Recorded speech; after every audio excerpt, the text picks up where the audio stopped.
the Cylon War is lost, and that man cannot survive.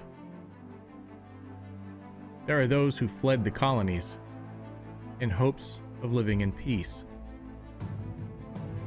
And there are those who fight. These are the warriors. They and their ancestors, both women and men, have been living with violence and death for over a millennium.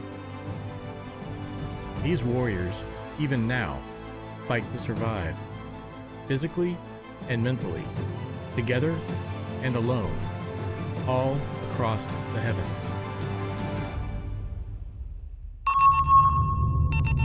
That's gonna work great, man. 10, 9, 8, 7, 6, 5, 4, 3, 2, 1.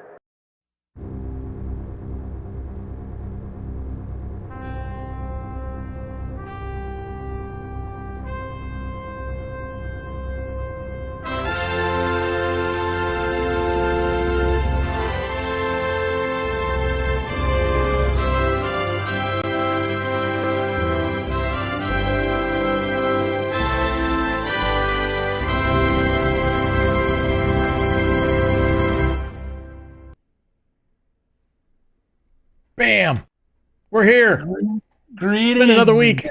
Love it. Hey, I'm New York Pete. I'm the co-host of Interfleet Broadcasting with my best friend Chris, also known as the Tipsy Toaster. And Not I want to tipsy thank yet. Working on it. Oh, yeah, you're getting there. I want to thank everybody up front for joining us on our news and pop culture sci-fi entertainment channel.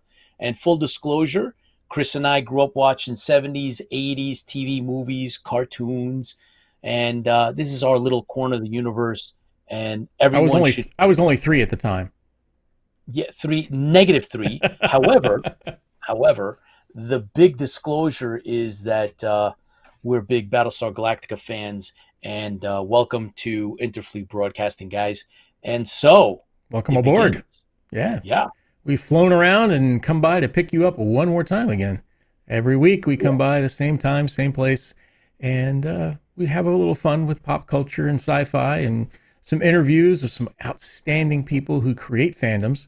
It's so important that we talk to the people who create these fandoms, not just the people in Hollywood that fund them and do all that other stuff, but the people who continue to celebrate the ideas and the stories. It's so much fun. It's so cool. And there wouldn't be a fandom if there wasn't for the fans. So thanks for being here, and come on aboard. Absolutely. Chris, let's get a couple of things out of the way. First of all, I want to thank our regular crew. Baz from Down Under in Australia is watching. Lola, Paul. Her name was Lola. Commander Kane is on. And let's see, Mike DeBrune. Mike, of course. And let's see, Professor Patton is with us. And let's see, Rob Baum is on, of course. All right, guys, as you pop up and as I catch you, if you check in, I'll make sure that we let everybody know that you're here with us. Kim Harms, yay, thank you for Kim. joining us. We love you, Kim. Thank you. And let's get our toast out of the way. Sure, I'll read, you show. Okay, let's do it. Hang on, I gotta get my can koozie off. Look, yes, not product placement or anything. Here we go. No, of course not. Of course not. And we'll get to Pete to the close-up, and I will do the reading. Tonight, I was nice enough to grab some ciders for Pete, because Pete is a cider person and not a beer person as much as I am. That's right. I'm more of a rum person, but anyways, we don't do rum. So tonight, we're doing a Potter's Craft Cider, which is actually around where I am from. Up here in Virginia, Free Union, Virginia, and Potter's rum. It is Potter's rum. I told rum the craft cider. It is cranberry orange blossom cider, and it's only 5.5% alcohol. So Pete will not get drunk tonight, unfortunately, and I would definitely not. And I might as well be drinking water. So it's a fruity and floral. Let's see. It's hard to read. And tart cider, ingredients, Virginia apples, hibiscus tea, cranberries, and orange blossoms. It is, well, what? It is 0 carbs, 0 gluten, 0 sugar. This is a healthy thing. I can't drink this. You should drink 2 of them now. I didn't buy 2 of them. I think they were $3 All right, a well, piece. Anyway. What are you drinking out of? Let's thank John McCartney for buying us this round. Thank you, sir. Enjoy. We're going to enjoy this. And let's... What you got? I've got a special goblet tonight because since it's a cider, I had to do the pinky thing, you know. I got Commander Adama. I got the pinky thing going because it's cider. Yeah, it's just cider. All right. We can't drink beer on this show tonight. We have to drink cider. Cider. Ready? 1, 2, 3. There we go. And mediocre modeler Jeff Walters, welcome. It smells like cider. David Francoeur, evening to you, buddy. Yep. All right. Ready? Let's see what it looks like. So Pouring out. Close up. Boom. Oh, it's actually like clear. Like I said, it's water. It's fizzy water. No, it's got a little color. Excellent. If you had to go to the bathroom earlier after listening to us pour this, you probably have to go to the bathroom now. No, it's got a little bit of color. That's not bad. It's cool. All right. You say anyway. So. Yeah. Oh, yeah. I say so. I got to get my pinky out. Ready? Okay. So this is our toast to all our fans. Chris, last couple of shows are in several thousands watched around the world. Wow. So yeah. So, just shy of 10, but it's up there. It's pretty impressive. So I want to thank everybody that watches us afterwards. A lot of live, and then there's a lot that watches after all over the world. So thank you for joining us, live or not. This is to you. This is to you, and we always say, fans fuel the fleet.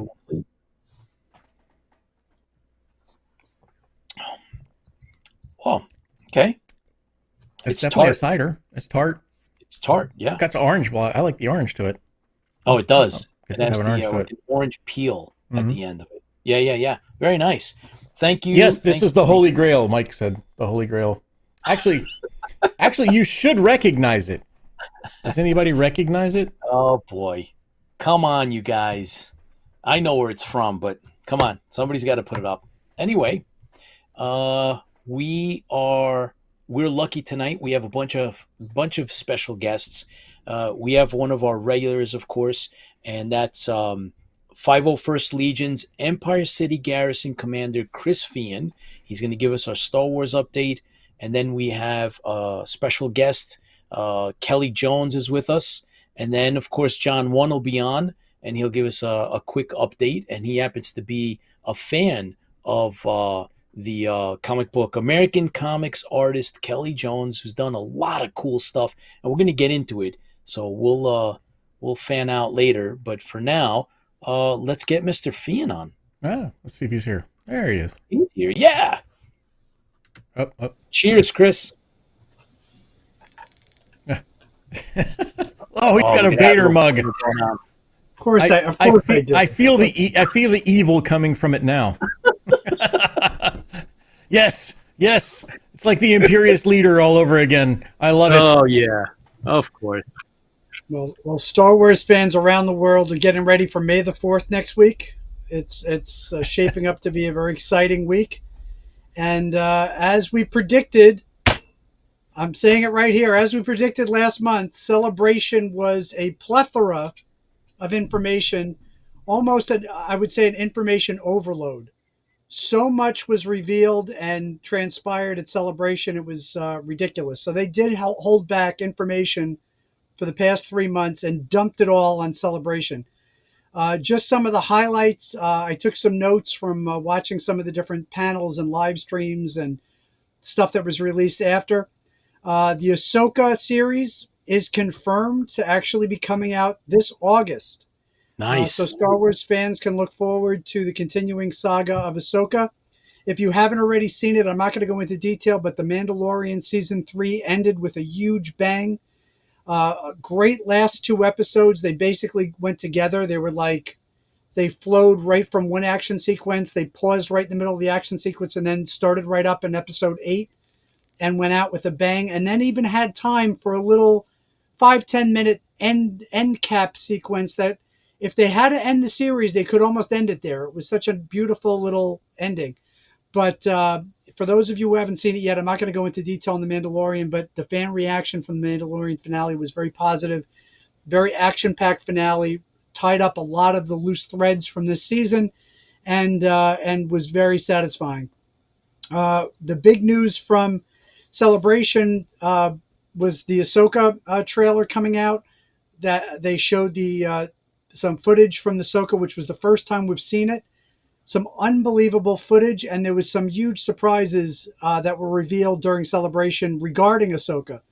Lars Mikkelsen is going to be playing Admiral Thrawn.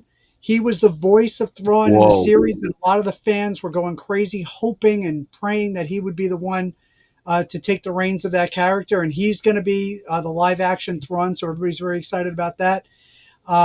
They did show who's playing Hera, which it's Mary Elizabeth Winstead, and everybody's very excited about that. She's a very well-known actress, has been in a lot of different genre things like Fargo, like Scott Pilgrim Saves the World. She's been kicking around for a long time. She's also married to Ewan McGregor, so she was kind of already part of the Star Wars family. So she's going to be part of it.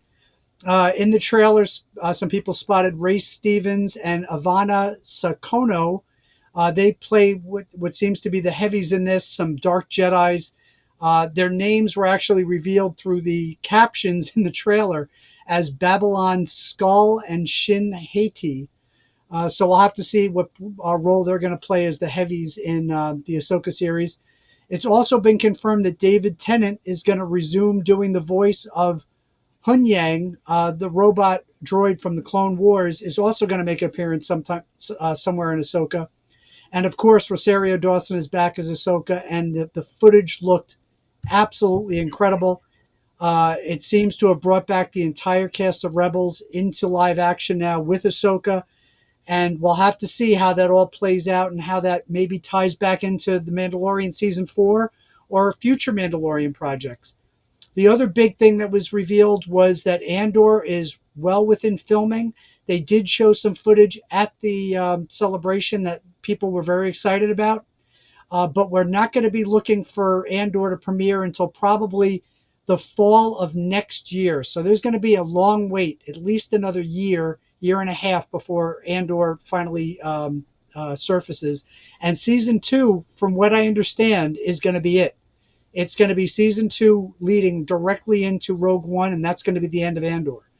So that'll be a nice, tight story once the second season is finished and it leads up to Rogue One. One of the writers had said that the way they want to end Andor is the last shot of Andor is literally going to be the beginning of Rogue One. So it's going to like blend right into Rogue One and then tell the rest. And then Rogue One tells the finale of his storyline. That'd be cool. Cool.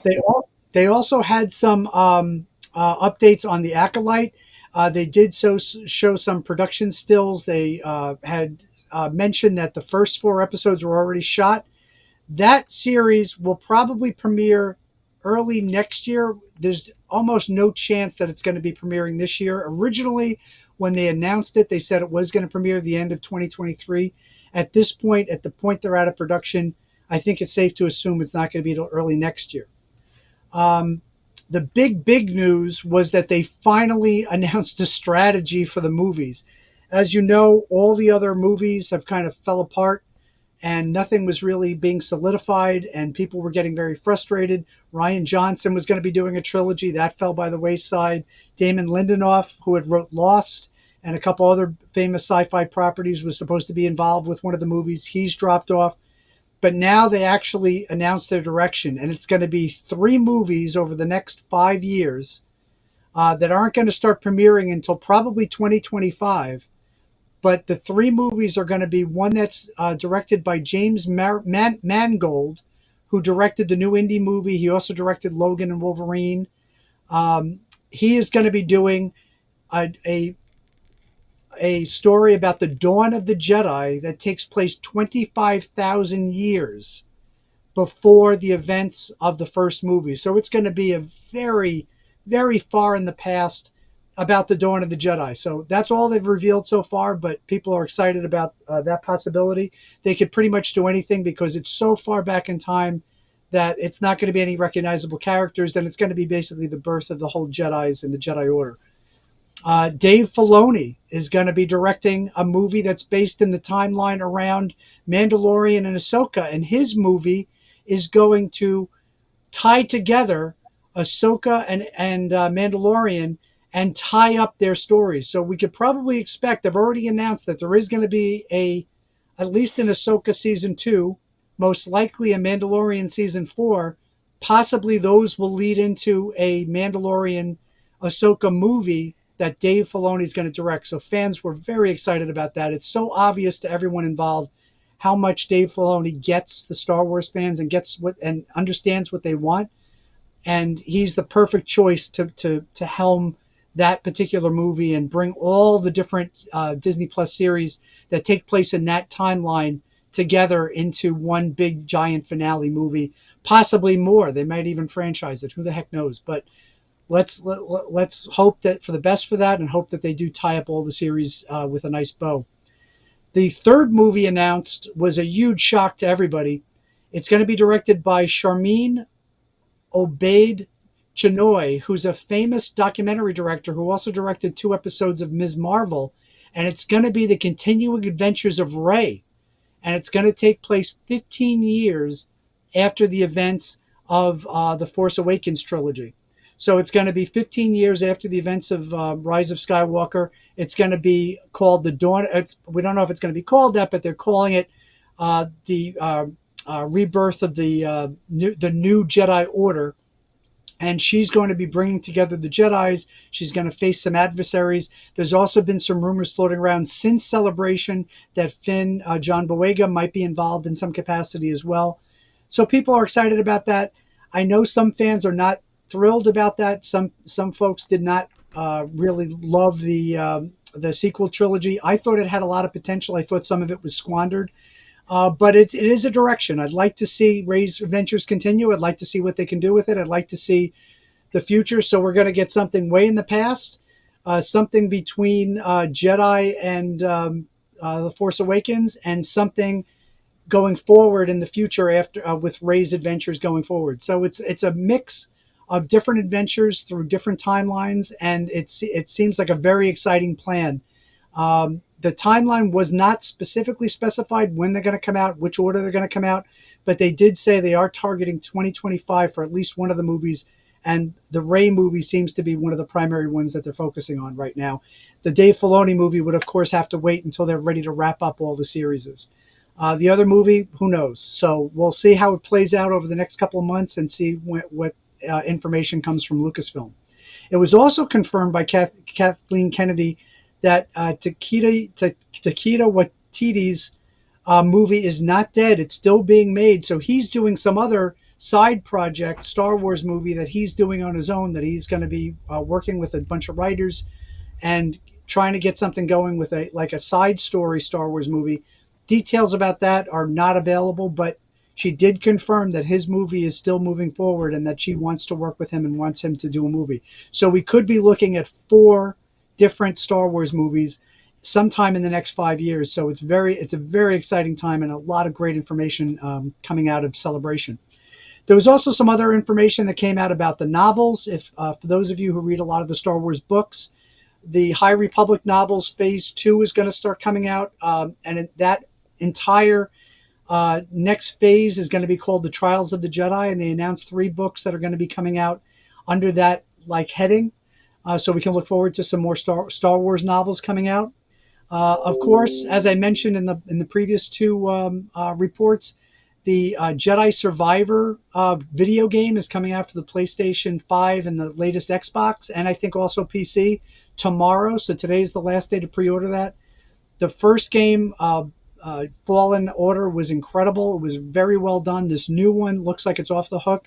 Some of the early reviews are saying that it takes the first game and accentuates everything that was good about that game and takes it to another level. So I'm very excited that we're seeing another good Star Wars game coming out for next gen console. Is that one in VR? No, unfortunately not. And I got to tell you, we talked about the VR game last time and how impressed I was by it. The Tales from Galaxy's Edge. That's a very good game. And I was talking about the First Order mission. I didn't even realize. I kept playing it just because it was so fun to play it and so fun to shoot the guns and to shoot the blasters and to feel like you're and in the world of this Batuu that they've come up with that's similar to the theme park in Disney World and Disneyland. I found that there was other missions, side missions that you could do, and it unlocks all kinds of other tales within the game that I didn't even know about. So as I played the game, after the first 4 to 6 hour adventure, there's another good 4 hours or so of other side adventures, side quests, side tales. There's also some Jedi action, and Yoda makes an appearance. I was very impressed with how rich that game was. Once you really get under the covers and start trying to complete the different side missions, you get rewarded with other tales and other adventures as you go. So it's a very, very well done VR game. A lot of these VR games have been disappointing. They're only 3 to 4 hours long. This one's a good 4 to 6 hours for the main story, and then another 4 hours or so for the side quests and side stories. So if you really like it, you're going to get a good 10 hours out of it and some replay value if you want to go back and be an undercover First Order Stormtrooper and attack the base, which was my favorite level in the entire game. That was an incredible level. Who would have thought? Yeah, I wonder why. Some other interesting things that they gave updates on. Tales of the Jedi Season 2 is going to go ahead. I had mentioned on a previous update that Tales of the Jedi, that was a Dave Filoni creation, telling some in-between stories between some of the Clone Wars seasons, is going to get a second season. The episodes that they had that are only about 15 minutes long were all really well done, really deep dives into some of the side characters in Star Wars. I'm very happy to hear that is getting a season 2 that's going to debut sometime next year. Bad Batch was officially confirmed to get a third and final season. So they are coming back with a third and final season sometime next year. And Young Jedi Adventures is still planned for sometime later this year, so we got to keep an eye out for that. Also, something brand new is premiering on May the 4th. Star Wars Visions Season 2. That's that international take in different styles of animation on Star Wars. The first season did very well, so they actually made a second season that is coming out to celebrate May the 4th next week. So people can look forward to that as well. The big bad news for everybody who lives in our neck of the woods was that Celebration is not going to be, as everybody hoped, in North America, not going to be in Orlando next year. It's actually going to be in Japan. Wow. So they're going from Europe to Japan, and I'm hoping that for people in North America, it will be coming back to Orlando sometime the following year. But the next one has been announced, and it is going to be in Japan. So I was a little disappointed to hear that, but I'm sure that'll be a plethora of new Star Wars information, new news, a huge mecca of Star Wars guests and panels and information that just everybody looks forward to every year, because it really is the premier Star Wars convention in the world. So it is going to be Japan 2024, and we'll all look forward to seeing more information from there. And I'll be keeping an eye out for any more updates on some of the things I mentioned and anything I might have forgotten. But hopefully there'll be a lot more information coming out over the next couple of months about these new series, about these new movies, and there's just a lot to look forward to in the Star Wars universe. On the 501st front, we have a very busy week next week. We actually have 20 troops just in the New York area scheduled between May the 2nd and May the 6th. We got hit pretty hard this year because May the 4th is on the Thursday, and May the 6th is Free Comic Book Day, which is also a very hot day. Yeah. So we have a ton of troops. I want to apologize to it in advance to some of the organizations we're not going to be able to support, but we're going to try to do our best to cover as many as possible. We're doing 2 children's hospitals next week, both on May the 4th. We're doing another promotional event one of those days. We're doing a school on May the 4th morning. We're doing Grasshopper Comics and I think Lost Planet Comics on May the 6th. It's just going to be a crazy, crazy weekend of many, many, many events and a lot of competing events. So we're going to try to cover them as best we can in the New York area. We also have some big conventions coming up on May the 20th and 21st. We have the CradleCon. In July, on the 8th and the 9th, we have EternalCon at Hofstra University. And then we have the mini-con that we're putting on in Levittown Hall on July 22nd. That's a free mini convention, all to benefit the Cerebral Palsy Association. So we have that to look forward to this summer. And hopefully we'll be back this year at New York Comic Con at the Javits Center in October. And we hope to see people there because it'll be a very international event. And there'll be people from all around the world coming to see all the different exhibits and guests and artists that come to that huge convention. If you have any questions about the 501st or are interested in joining, you can check out 501st.com. And if you're in the New York area and like to find out what's going on in the New York area, you can check out the Empire City Garrison's website at 501ecg.com. Again, I'm Chris Feehan from the 501st Legion, and I hope I brought you all the Star Wars news for this month. Oh, Yeah, absolutely. I mean, and then some. What I really liked, I mean, you forgot about the celebration part where, I mean, in the announcement in Star Wars Celebration that Jar Jar Binks would be joining into the Andor series. That it's going to be crossing over into that piece. I must have missed that one. I hope that you didn't get that one. I mean, oh boy. Well, I don't know if you know this. He wants his own. I think he deserves his own movie as well. I mean, his own series at least. I'm glad I missed that piece. I must have slept through that. I must have slept through that live stream. But just on a side note, in I think it was episode 6 or 7 of Mandalorian, the person Ahmad Best who did the voice of Jar Jar actually was the Jedi who saved Grogu. And then after they saw that, it's like, man, we need to bring Jar Jar we need back. To bring him back full-fledged. He needs his own series. I mean, this is a storyline that has just not been explored enough. I think we're missing out on this. I mean, somebody needs to really jump on that. So I'm so glad they announced that during Celebration that and Andor do cross over. Let's hope not. Let's hope not. Yeah, exactly. Oh, goodness. Well, thanks for coming on. I really appreciate it. Okay. I hope I got everything. And I'm sorry if I didn't. There was just such a wealth of information. That's a lot of stuff, yeah. It was just like a data dump of here's everything we're doing for the next 5 years. It was unbelievable the amount of stuff that came out, which we anticipated because they hold back and keep very tight-lipped just so they can make a big splash at Celebration. And boy, did they make a splash this year. Yeah, they sure did. I was so excited about the Jar Jar announcement. So. Oh, stop. Chris, thank you so much for taking the time out. If I spread the rumor, maybe it'll happen. Oh, boy. You know, if we spread the rumor enough, you know how it happens. You know, just like they do that to the government type thing, you know? No more I did forget one thing I wanted to mention. I just remembered Skeleton Crew. The trailer's not released yet, but they showed some footage from it, and that is the one show I'm not looking forward to. It looks like a kiddie show. It looks like it's like made for 10-year-olds. So that's indoctrination. It's like the Nickelodeon version of Star Wars. I was horrified by the little information that came out about that new Jude Law series. So that was the only one I wasn't looking forward to at this point. It's just indoctrination. That's how it's how. Hey, kids, come here, kids, come here. Check this out. Yeah. Let's give you a little injection here. The first one's free. More Star Wars. The first Star Wars injection is free. Yeah. Wait till you get the rest of it. Then we're going to start buying everything. No kidding. Thanks for coming by, and we're looking forward to seeing you at the cons. We're going to catch up to you guys. We'll be at New York Comic Con for sure.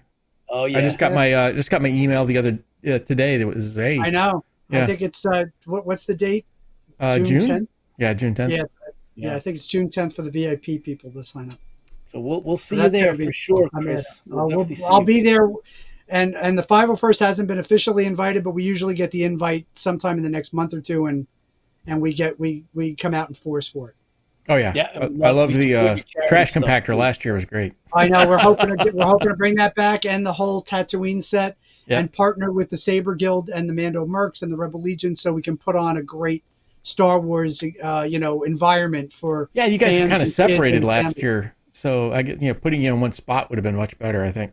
Well, we were all in the same room. It was Yeah. like the Star Wars room, which was great. Right. Here's to you, Chris. Yep. Keep Thanks up the good for work. Seeing you Thanks guys. for stepping in. you're amazing. And, till next time. keep up the See you next keep time. up the charity work as well. Mm-hmm. Thank you. Absolutely, Chris. Stay well, my friend. All right.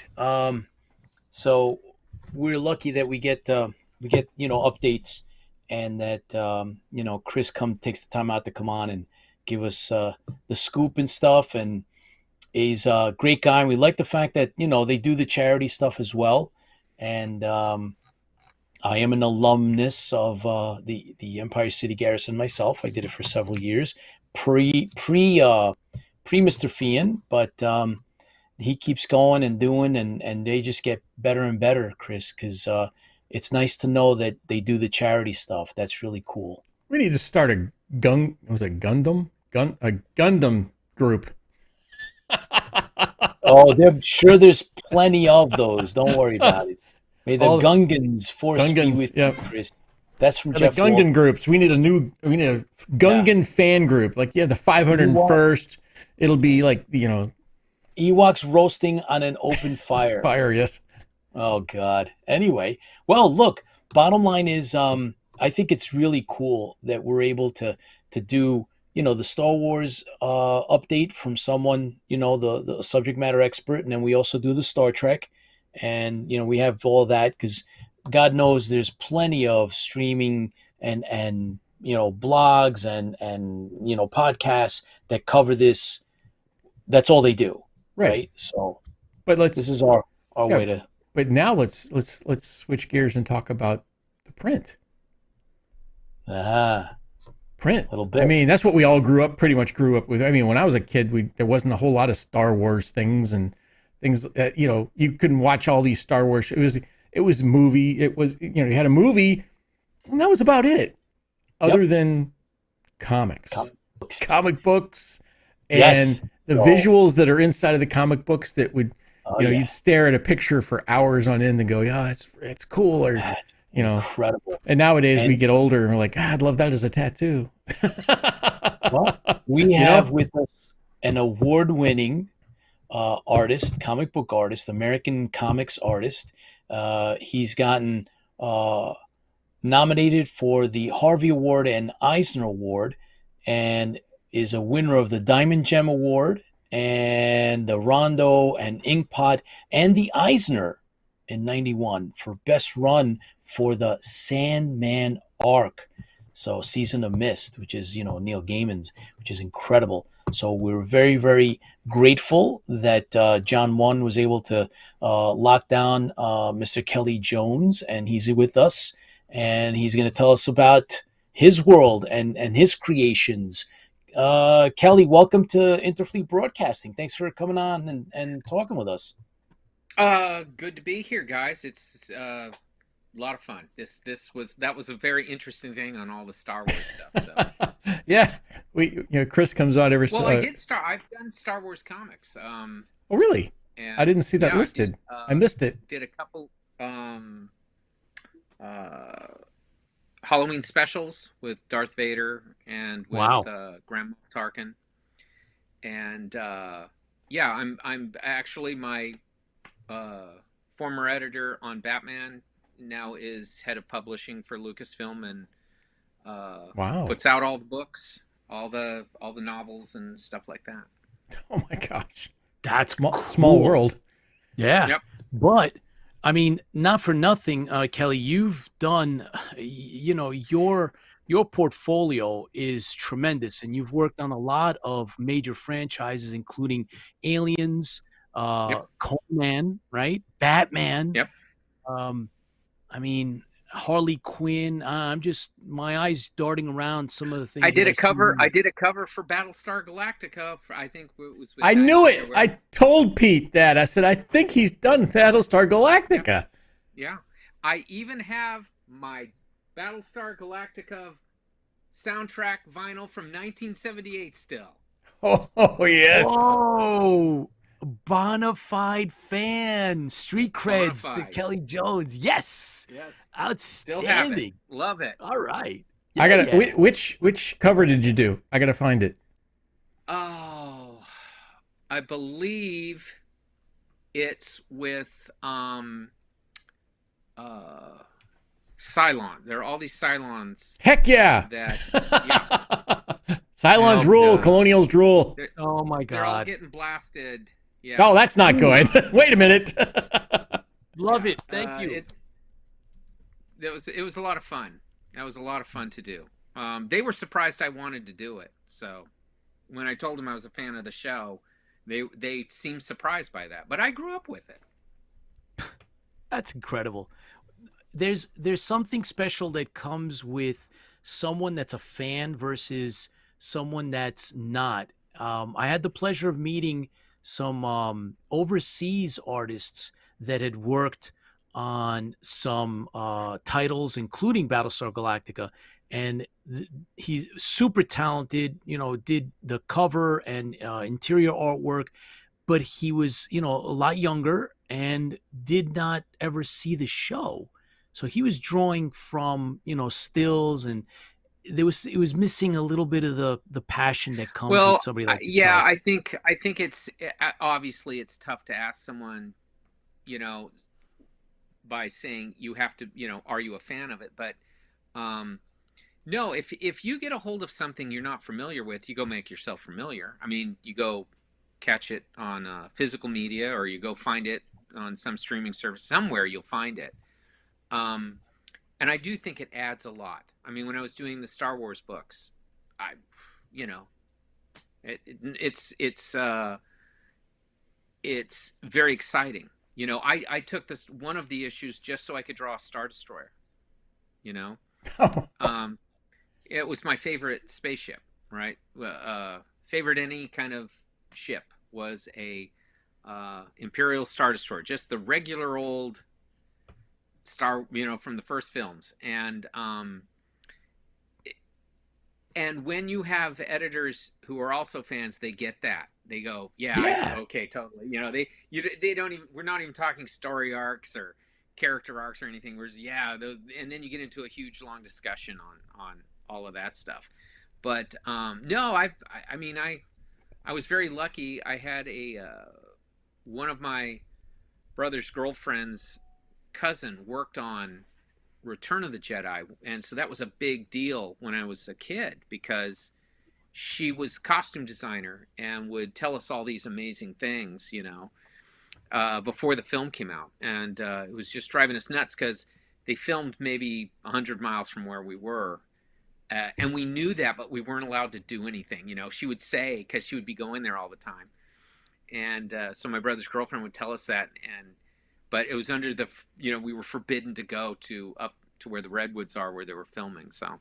Oh my God. I should have went. Insane. I should have went. Who cares? I should have went. Yeah, I found it. Oh my God. That is so cool. There you go. What did you find, Chris? Oh. Is that it? That's it. Look at that. Oh, isn't that wonderful? God. That's awesome. That's awesome. Wow. I still think the Cylons would have killed him. But anyways. No, that's incorrect. That's perfect, just the way it is. Thank you very much. Oh boy. I think I have this one. I would run over there and grab it, but I can't get to it right now. So you have that one? Yep, a negative version. No, yep. Because that's one of the the cover for a actual not one of the new Battlestar Galactica, but one of the old Battlestar Galacticas. The classics, so, classic series, and it's number 1. So this was this was cover A, I believe, and the cover B was done by somebody else. I can't remember who that was, but yes. And then this, of course, this is the black and white version, and of course, there's a color version too. But amazing. But the black and white came out. Yeah. I always draw for black and white, and so I was really happy with how that came out. That is, definitely a good incentive cover. Oh heck yeah, Kelly! What was one of the hardest characters to draw for you? You know, if I'm to say it's That's a tough one, because normally with a character, if it's a new one, and you go and you just I will fidget with it a little bit on a sketch pad and kind of see what works and what doesn't with it. Meaning, what angles work, what's the best way to keep the character loose if they're particularly their costume is heavy design. But I haven't really run across one that has been like really difficult. Probably the most difficult one was Azrael when I was doing the Night Quest books. It was a very difficult design to make dramatic. So I had to work hard on that one. And that was just to figure out rendering and lighting on a character that was as opposite of Batman as there was. And that one was a little tough. But after that, I've been pretty fortunate that it comes pretty easy. But then being a fan of a lot of this stuff, I mean, it's just you just are very excited to get to it. That's cool. Hey, Pete, I'll make you happy. Ready? What do you got? No. Shadow. That's your cover? Yep. Oh my God. I did I have 3. that. I think I did. Yeah, I did 3 for the Shadow. Oh, Pete is a big Shadow fan. one of my favorite. I love the Shadow as well. Oh boy, that's a great cover. I have that. That's, oh my God, fantastic. How did you get involved with that? You never know. I love doing the Shadow. That was a lot of fun to do. When I was a kid, there was so many different radio stations that were all trying to get some kind of angle, and there was one that on, I believe, Sunday nights or Saturday, I forget, they would play old Shadow radio shows. And I didn't know what it was. I just remember really liking it.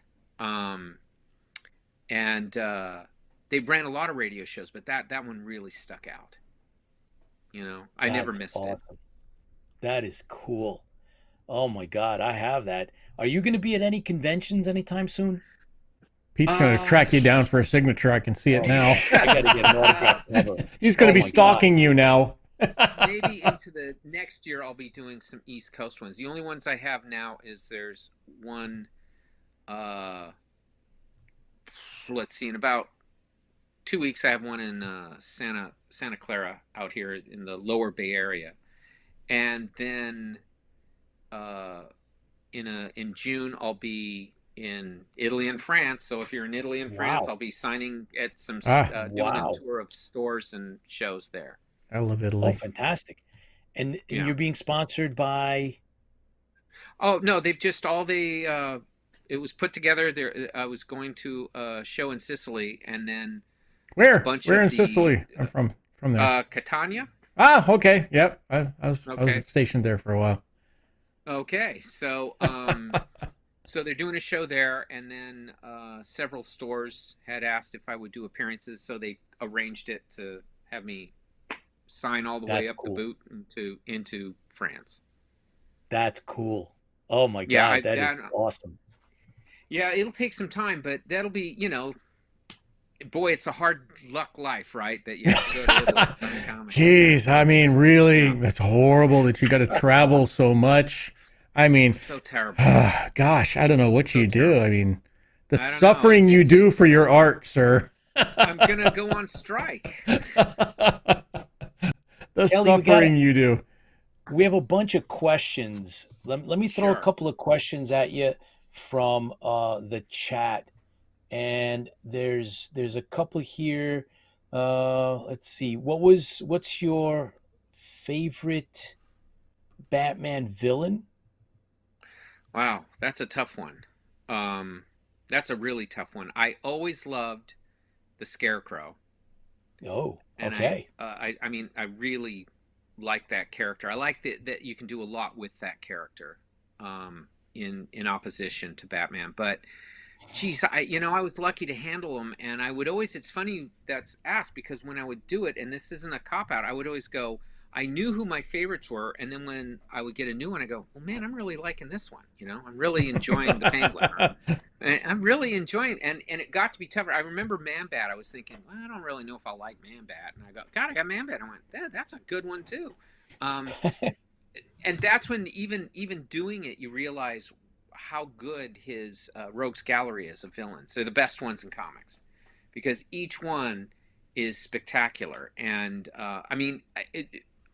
probably the better question would be, which ones do I regret I didn't get a shot at? And it would have been like, I loved Hugo Strange because he makes monsters and stuff. And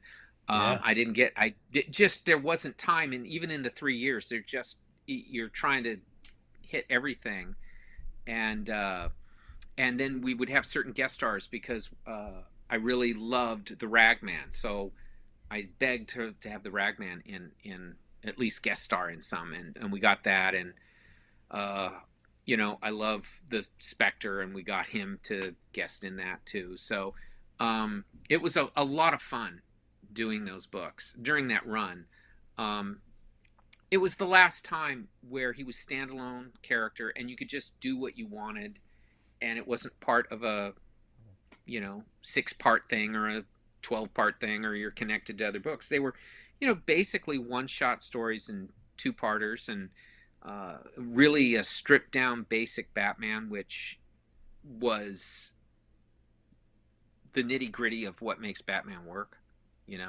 Alleys, darkness, threatening, grim, horrific, all the things you love,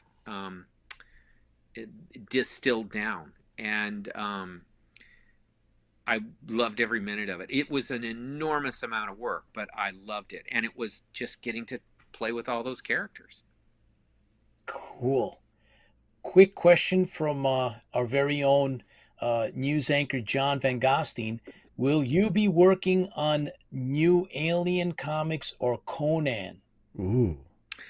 I would say there may be something to do with Conan. Nice. Because I'm talking to some people about that. And Alien, I don't even know who runs the, who owns it now? I don't even know.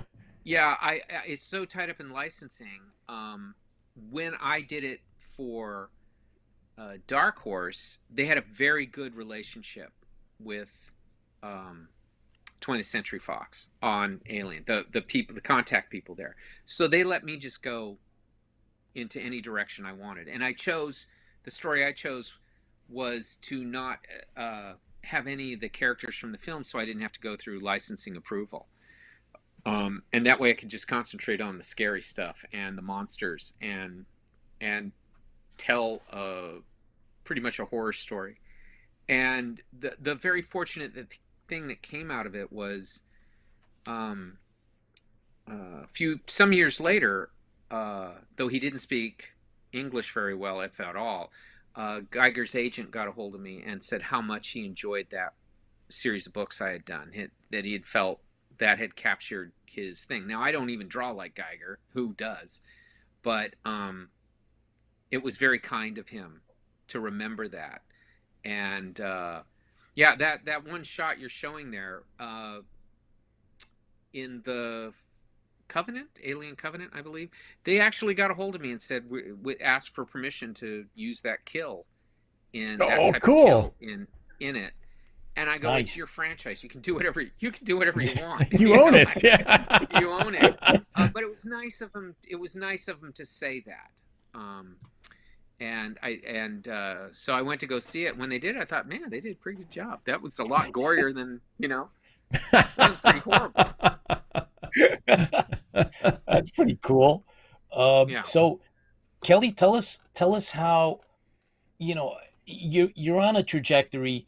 You've worked with, some of the greatest, if not the top of all the franchises, superheroes, whether DC, you've done Marvel stuff, you've done the Star Wars, you've done Battlestar, you've done Dracula, and I know Frankenstein, and never mind Neil Gaiman's work, right? Yeah. Where do you go from here? Do you get to pick and choose? Or Well, how does that, where you go is then, like right now, I'm working on a project written by Matt Wagner, a pretty large one of four graphic novels telling individual stories but connected by their character subject matter, and it's absolutely thrilling to work on at that, like that, where it's one-on-one with someone like Matt, is so reinvigorating, if that's the word, where you go right back to the basics of what comics are and storytelling and doing something that will kick ass. I mean, it's essentially why we're here. I'm big on emotion in my stuff, and I want it. If I feel that way about the material, you want to get that on paper so people will react that way. And so that project, and they're huge amount of pages. So yeah, the fact that it can keep its energy up all the way through is pretty exciting. And that's kind of the same energy I was feeling when I was working on a lot of the projects you mentioned there. When you get a really good story, when you get excellent people to work with or you're working for, it creates a lot of energy. I mean, you can only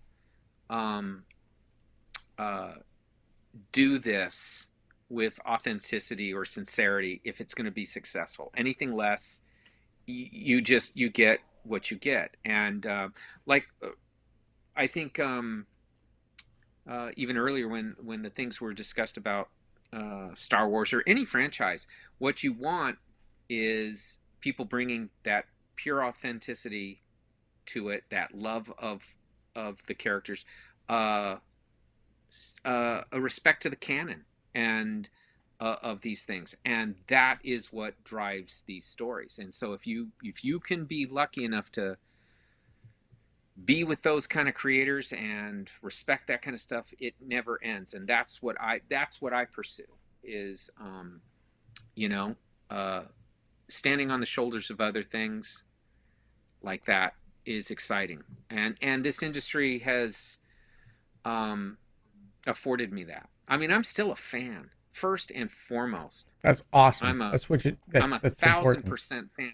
I can't tell you how much of a fan I am, because and if there's a good thing about doing this, and it's not going to be, because I'm a fan I can bring that to the work or whatever. No, it's that I get to meet all these people who make this stuff. I get a front row seat to either speaking to them or talking to them, or and you just get, they let you in. They'll let you. I mean, I used to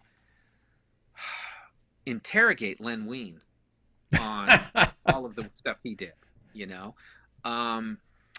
I used to, Doug Minch, the same thing. I would ask him a million questions. Danny O'Neill, I used to be insufferable to him, I think, because I couldn't stop it. And I would always say, look, I mean, I grew up reading this stuff. They probably hated hearing that, but I said, I still have it in my collections. I'll never let it go. And when I read it, I'm right back to those moments. So, I will always fanboy this stuff. I always will.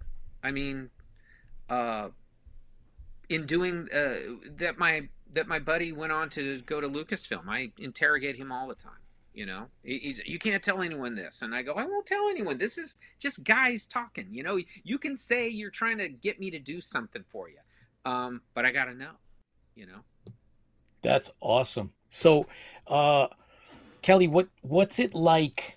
If you could give us just a kind of like a little a thumb sketch of what's it like to work with someone on any of these, and any of these that you've done before, any of these comics that you've drawn, any of the characters, how does it go from like a phone call, or they approach you and they say, I want you to draw a cover, we want you to do a cover. What's the how process? Does it go from that to you making a cover?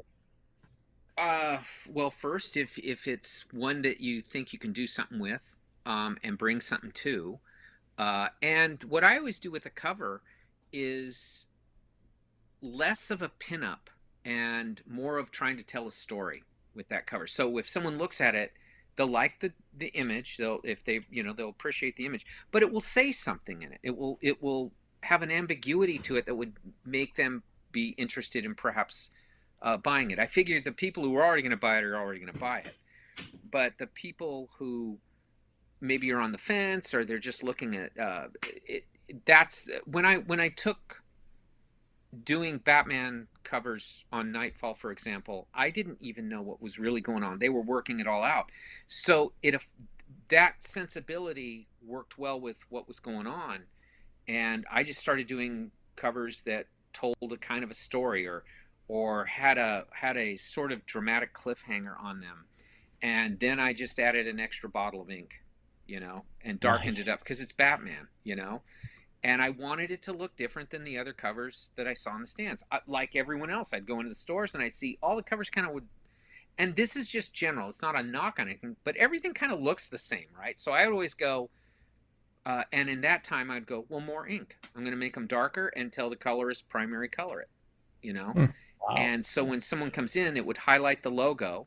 There would be this image that would be very dramatic. And I knew at that moment I would cut out a lot of the white noise towards my cover. And I think now even I do regular covers for Detective Comics, and one of the things I tell them is I'm not going to paint it, I'm not going to Photoshop, I'm not going to do all the things I see, which are completely fine, but I'm going to go more comic book, more ink, more use of original tools, and I'm going to make it look that way. And they've been extremely successful. They've been very surprised, actually, I think, at the reaction to them. And I always tell them, I would love to take that credit. I'd love to say it's all me. It's not. It's just the form. And when you strip down to what it is, it's a graphic, dramatic, ambiguous thing that we love in a comic book. It's like, and by ambiguity, I mean, hey, what's going to happen? What does this mean? What is this? And then you got to tear into it and see. It's mysteries. And I love doing that. I love making that kind of. I don't try to worry about pinup images or posing, because how many times can you do that where you see it? So with me, it's like, well, how about if I took a very interesting sequence and then turned that into a one-page story? So a lot of my covers are one-page stories.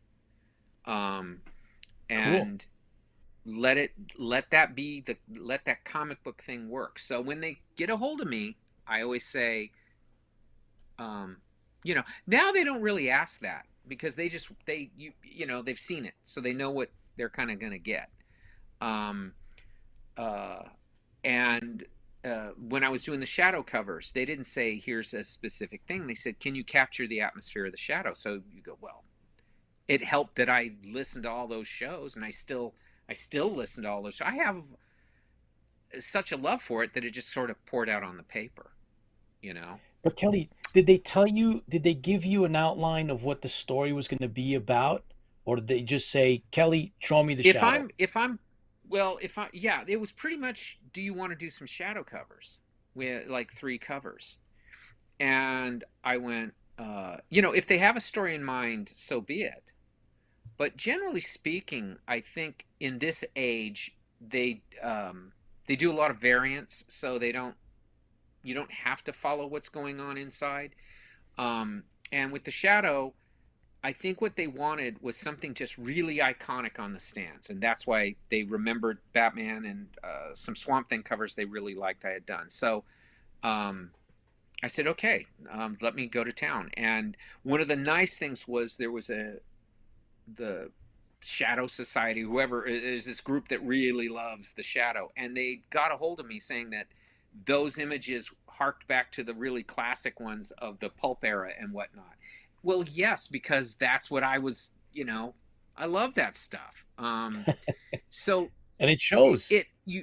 I will never separate myself from fandom. I don't even know what being a professional comic book artist is. I mean, that's that doesn't mean, I mean, if it means getting books in on time, then half the people doing it now aren't professional Professionals. so so that if there's the one reason, I would say, well, I turn them in on time, but other than that, it's like I'm totally self-taught. And really? Wow. Oh yeah, there's no teaching this. Don't let anyone say, you come here, we'll teach you, you'll learn, you'll go do. If you can do it, you'll do it. If you can't, you can't. And there's no magic trick but work. Lots of work. Wow. Over and over. And that's what it is. And what will happen in that work is you'll develop a style, because you got to solve your own problems. You know, it's not like mathematics where there's a right answer and a wrong answer. It's any answer that makes somebody part with their money is the right answer. And that's, and how do you know? How do you guess that? How do you know? Right. So my angle is, I always tell anyone wanting to do this, whether it's writing, making movies, drawing comic books, is have that emotion, have those ideas, stay well rested, get them on paper. Don't talk about it, just do it. And they will see it. You know, people say, how do you get into that industry now? Well, when I did it, you had to send in stuff and hope that somebody looked at it and liked it. But now I think it's a lot easier. It isn't who you know there. You just post your stuff out there, and if it's good, it'll go everywhere, and they'll call you. They will find you. Wow. Yeah. So, yeah, I mean, I've done, even at the stage I am in my career, and I've done this for 40 years. You do a really good image, it goes everywhere, and they will get a hold of you and say, hey, can you come and do this? Or will you come and do that? Look, I'm fully expecting that when the project comes out with Matt Wagner, luckily I've got everything booked up, because it's one where there's the kind, I knew it with Seasons of Mist. I knew it on Batman. Red Rain, you know it. When something good comes, you can see it, because there's that emotion there. And that's why I stay connected to the fan thing, not the professional comic book artist idea that says, well, because I did these things that comic books require, that's successful. That is not successful. You can do all those things and be boring, you know? Oh, wow. Yes, it's got to be emotional. Totally. Yes. You got to be emotional. I mean, I see guys who say, look at my storytelling, and I go, it is fabulous, and now I got to go to sleep, because that's like a sleeping pill. It's the dullest stuff ever, you know? Or they'll look at their art, and everything looks the same. And you go, you got to have a range of emotion. You got to have a range of line work. You have to have all these things that pull up and go back and go sideways and go up and go down, and all dimensions you explore emotionally and in the drawing and everything. So, because there's somebody reading it, and you just don't do the same beat all the time and be monotone. So, but if there's a thing that I was taught, it was pretty much being around a lot of these professionals, and they all had very different styles. And, Gene Colan and John Buscema and all these people I would meet. And they never spoke on this, how you do this or how you do that. It was all about ideas. Neil Adams had always been really kind to me, because he liked how I did really successful versions of characters he'd made his name on that were different from him. It wasn't drawing in his style. It wasn't drawing in any kind of, it was very different from him. And he appreciated that, because, and the only way you deal with Neil is you have to have a good idea, because he's a genius.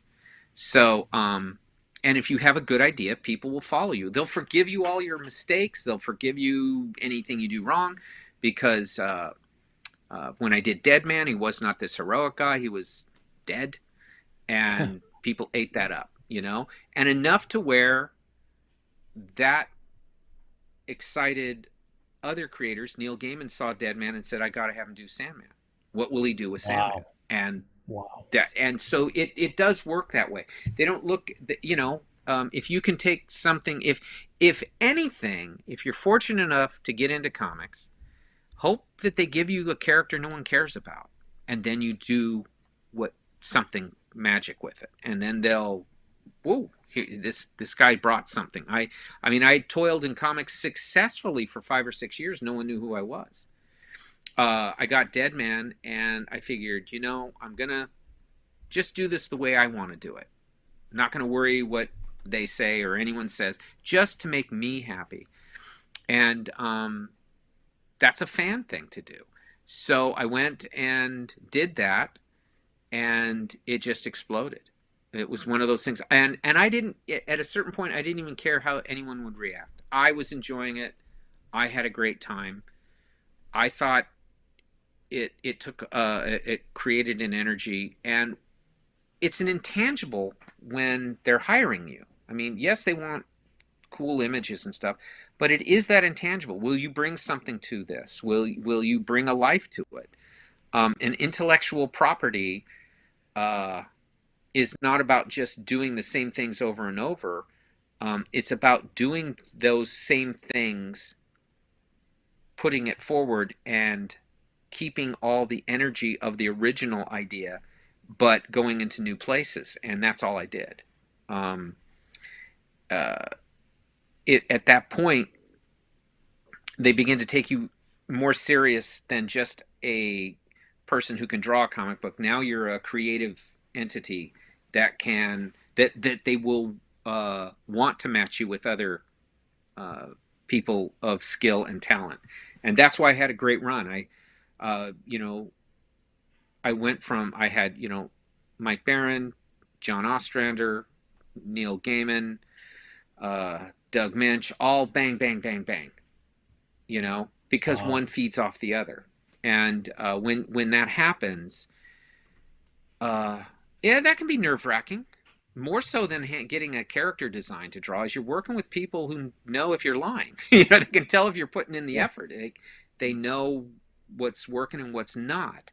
So, and they expect you to, I don't know how else to put it. It's like a football play.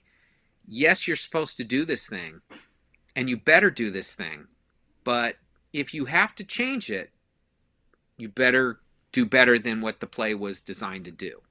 And that's kind of what it is. So you take your chances that way. And so when I went to Sandman, the same thing. I just went in there and I looked at it and I thought, I'm going to make this different in certain ways, and I'm going to act like I invented it. I don't tell them that. I just started doing it. I just said, I'm going to act like I'm the guy who invented it. And that way it takes a life of its own. I did it with Batman when I got to that. I just said, I'm going to act like I'm the guy who came up with Batman. And that way you have a certain confidence with it, It's not an arrogance of I'll be better than someone else, or even that you're competing with someone else. What it is that you will bring something new to at that point, a 60-year-old character, 60, 50-year character. And can you bring something new when the greats of the industry have all handled it? And so you don't go in there saying, I'm going to be better. What you do is you go in there and say, I'm going to do something that's me. Yeah. And then that way I don't have to worry about competing with Neil or John Byrne or any of the really great people, Marshall Rogers, any of those people. You do your own. And they will see it too. I mean, that's what they want to see. They won't tell you that because they don't want you to go and suck. But but they want you. They do want you to absolutely work on that intuition. It's the Captain Kirk thing. If you're going to break the rules, you better win. Right. Ah, that's incredible.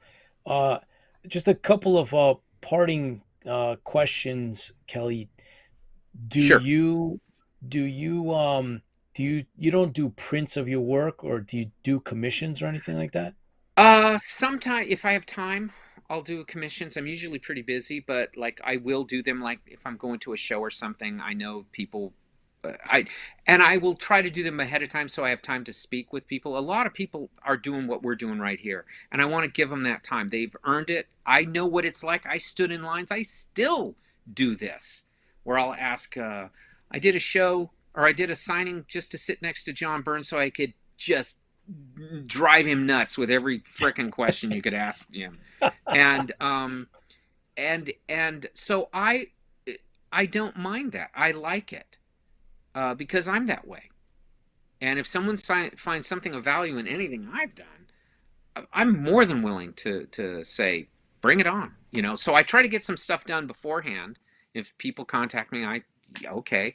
And then I go and they can have their drawing. But I have time to sign all their books and talk to them and whatnot. I don't really feel like I want to exploit that any more than I have. I mean, I figure if somebody's buying your books, they've spent there. They're paying for a ticket to come in. They're doing, there's all this expense just to get to me. So they get their time, Cool. I'm not saying that to be magnanimous. I'm that way too. I do the exact same thing.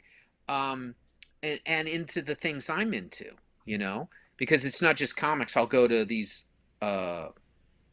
rare book shows to get old horror books, or I'll go to movie stuff because I like the old movie guys. And I used to love out here where I am. They used to do these wonderful kind of Star Trek but horror film little tiny conventions. They weren't huge at all, just in town. But where I'm at, they kind of started here in the Bay Area and in Sacramento area and all this kind of stuff. They started, so you could go to these things, and I love them. And I would go and speak to the guy who dressed up like a Gorn, okay? And I would go and speak with a guy who dressed up as a Martian in a movie or something. And I can go on and on. So I know what that is, and they don't know who the hell I am. I'm just some goofball. I used to, when my children were really small, I would put them in little tiny monster jumpers, so that would cut me right up to the front. I'd use my kids to get an autograph from some actor.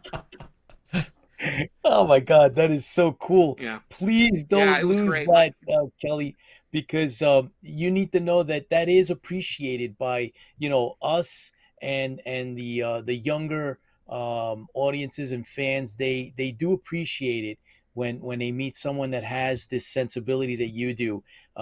Chris and I now, we've been doing this for a few years, and we could tell right away who's there for what reason. And yep. When we run I'm not a good promoter. No, I'm not a good promoter because I don't know how to really promote. I look, I'm excited by working with Matt because Matt's a friend of mine and I never got to work with him, and we're getting old, and I said, Matt, we got to work with each other before something bad happens, and that's that kind of thing. But no, look, all my friends when I went had great friends in high school. I don't know them. Had great friends all through but the only friends I still have, are all my comic book friends. When we were at the shops and we'd go to the movies and we would we all bonded over this thing. And I think we were luckier, not for any other reason, that we knew who we were. We had our own identity and we loved this stuff. So we were there opening night on Alien. We were there, on all these things. I mean, I don't know how many times I saw it, but we saw Big Trouble in Little China as many times as we could before they pulled it, right? Because we were the only ones in the theater. So great movie, though. Great movie. Yeah, I loved it. We loved The Thing. Yeah. All of these things that nobody would see. I mean, I remember we would go see Streets of Fire, any of these genre films, and these that nobody remembers or they should remember.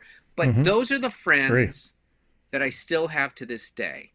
And so we have a shared history of this fandom for God knows how long, for 40 years plus.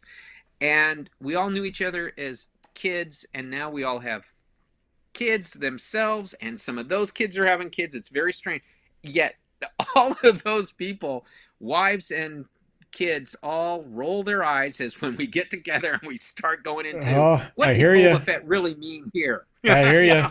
It's what, that. What debates over spaceship designs. It's stuff like, the important things. So, Yes. So when The that very happens, important things. my poor wife has had to, she's a civilian she knows it now. Sometimes she'll be like Captain America. I know that reference. I know that. It's like, because she's heard us talk in that speak, somebody, you'll be at the restaurant and someone will like something they ordered and they go, the spice must flow. And we all get it, but none of the other people will go, what does that mean? What, is there something spicy in that? Spicy in it? Yeah. No, it's Dune and they don't know it. And we go, well, we know it. Yeah. Oh boy. It's Kelly, its own world. It really is. It is, and it's a great world. Yes. It's a great world. That's right. How many people in the normal world, how many people have all their stuff from when they were 14? I do. Yep. I still have it all. Yeah. It goes from house to house and I keep it with me and it will never leave. And when I die, I don't care what happens. I had it with me. You know? That's the important that's right. piece. Yeah. That's it. I don't, and I'm one of those guys too. I don't care if somebody likes something I don't, or vice versa. It doesn't, it's no skin off my nose. I'm just glad they like something. It does not bother me because I see these, the only thing I'll say is I don't like it when the history or the canon of something isn't respected, because that's like baseball statistic. Baseball statistics have to stay the same so I can compare the 27 Yankees to the 72 A's to the whoever's, right? You can compare them. And that's what canon is. That's what, so when people say, well, what does it matter? Or they make fun, I go, it matters. It's why we're here. If you change it, it's not that thing. And it's why we love it. And the reason you know about it is because people like me kept buying it and worshiping it, and now it finally made it. So I'm the foundation reason, Yeah. And they have to make me happy. So if a franchise loses its way, I will complain. But not don't change. I'm like saying, don't forget what these things are about. Right. Essentially what they're about. Let's go from here. And I think what happens is, and it's dangerous, is a lot of franchises are hiring people who aren't us. Right. And it makes it difficult for. Nope. And you can tell in an interview. Oh yeah. You can tell they don't know. They can talk around it and they can kind of do like their Cliff Notes version, but they didn't bleed for the cause. When I stood in line to see The Empire Strikes Back, they released the comic book. They'd released the comic book 2 weeks too early. So all of our friends, and it was the comic book world I was in, there was a complete prohibition lockdown on that. No one was allowed to read it. If someone did, you're out of there. You would lose my friendship if you told me what was going to happen. So we all were that way. We were all that way, and no one could understand that, right? No one could get it. But we were that way. So when that happened, like anything amazing that happens in the world, good or bad, I remember exactly the night, where I was, who I was with, the popcorn and the snack I had, and that movie. I remember standing in line for it. People were just so going bonkers, and it was such an energy in that line for Empire. And I remember being a jerk, and we were standing there, and at the same time, if you remember, there was there's other movies going on. I said, man, I didn't think the Black Stallion would be this popular, but man, the line for it, and people thought they were in the wrong line. Y'all need to go. Y'all the wrong line. I mean, this is Empire. It isn't the Black Stallion. Good one. Good one. You're in good company, Kelly. Mean, it's just a blast. I mean, I tell my kids now, you don't have it. This is great and it's wonderful and all these things are there, but you don't know what it was when they said, hey, we're doing Indiana Jones and the Raiders of the Lost Ark, and none of us knew what that meant. Nope. We just knew it was Lucas and Spielberg. We'll go see it. The knockout of not knowing what that was. I think the first time I saw the first Star Wars film wasn't because we knew Star Wars. I went to go see it because Peter Cushing was in it and he did Hammer films, and I loved Hammer films. So I went based on genre, a genre actor who led me to another thing. So I went first day. Everyone brags on that first day, but I went. My brother took the day off and he said, let's go see it, because I had been saying, boy, I was lucky. Where I live, Lucas grew up not far, and he was a big fan of the local horror host because he had gotten injured in a car accident and he watched this guy all the time. So he would send materials to him, and his name was Bob Wilkins. So he would send materials to him. And so we were hearing about this Star Wars thing long before anyone else. And they would have the people, they would have like Ben Burt on, who did the sounds, and he would do sounds. We didn't know what it was connected to. So he would have these people that worked with him on this creature feature show, and they would talk about this movie coming up. And I remember being absolutely, in fact, he got interview with George Lucas when no one else could. Bob Wilkins did, because he loved this guy's show. So, yeah, the Bay Area and the Sacramento area were huge fanatics for this stuff. Star Trek was kept alive by the fandom base there, because they would have these shows and they would do these things, and those actors would show up because they could tell that something was going on. So it was just around. It was always percolating, and that's why I went to these places and did it, and it was so exciting. And so it's not like, oh, we had it better than. It wasn't that. We didn't know what was coming, and these guys were just hitting it out of the park. I mean, we went to go make fun of the Superman movie, and we all came out of it saying, we have to see the Superman movie again. I remember that one. We all just went and got, in those days, you could also sit in a theater all day. Yeah, they'd never catch you. Yeah. No, they didn't care. We were eating hot dogs, right? We were paying for hot dogs and candy and shit. So we were sitting there, and everyone, we're just amazed. It's not where you're lucky when you're a fan like this is I don't have to be the guy who says, yeah, I didn't go see Blade Runner when it came out because that didn't do well, or The Thing. I saw all these movies that nobody went to go see, because we all went to these movies and we'd sit all through them all day long. And genres, what genre fandom does is it's not just one thing. You can love the Man with No Name trilogy with Clint Eastwood because that's connected. Any of Akira Kurosawa's samurai films, they're connected. All these things are connected, and that's what people don't really know. That's how you know. What is it?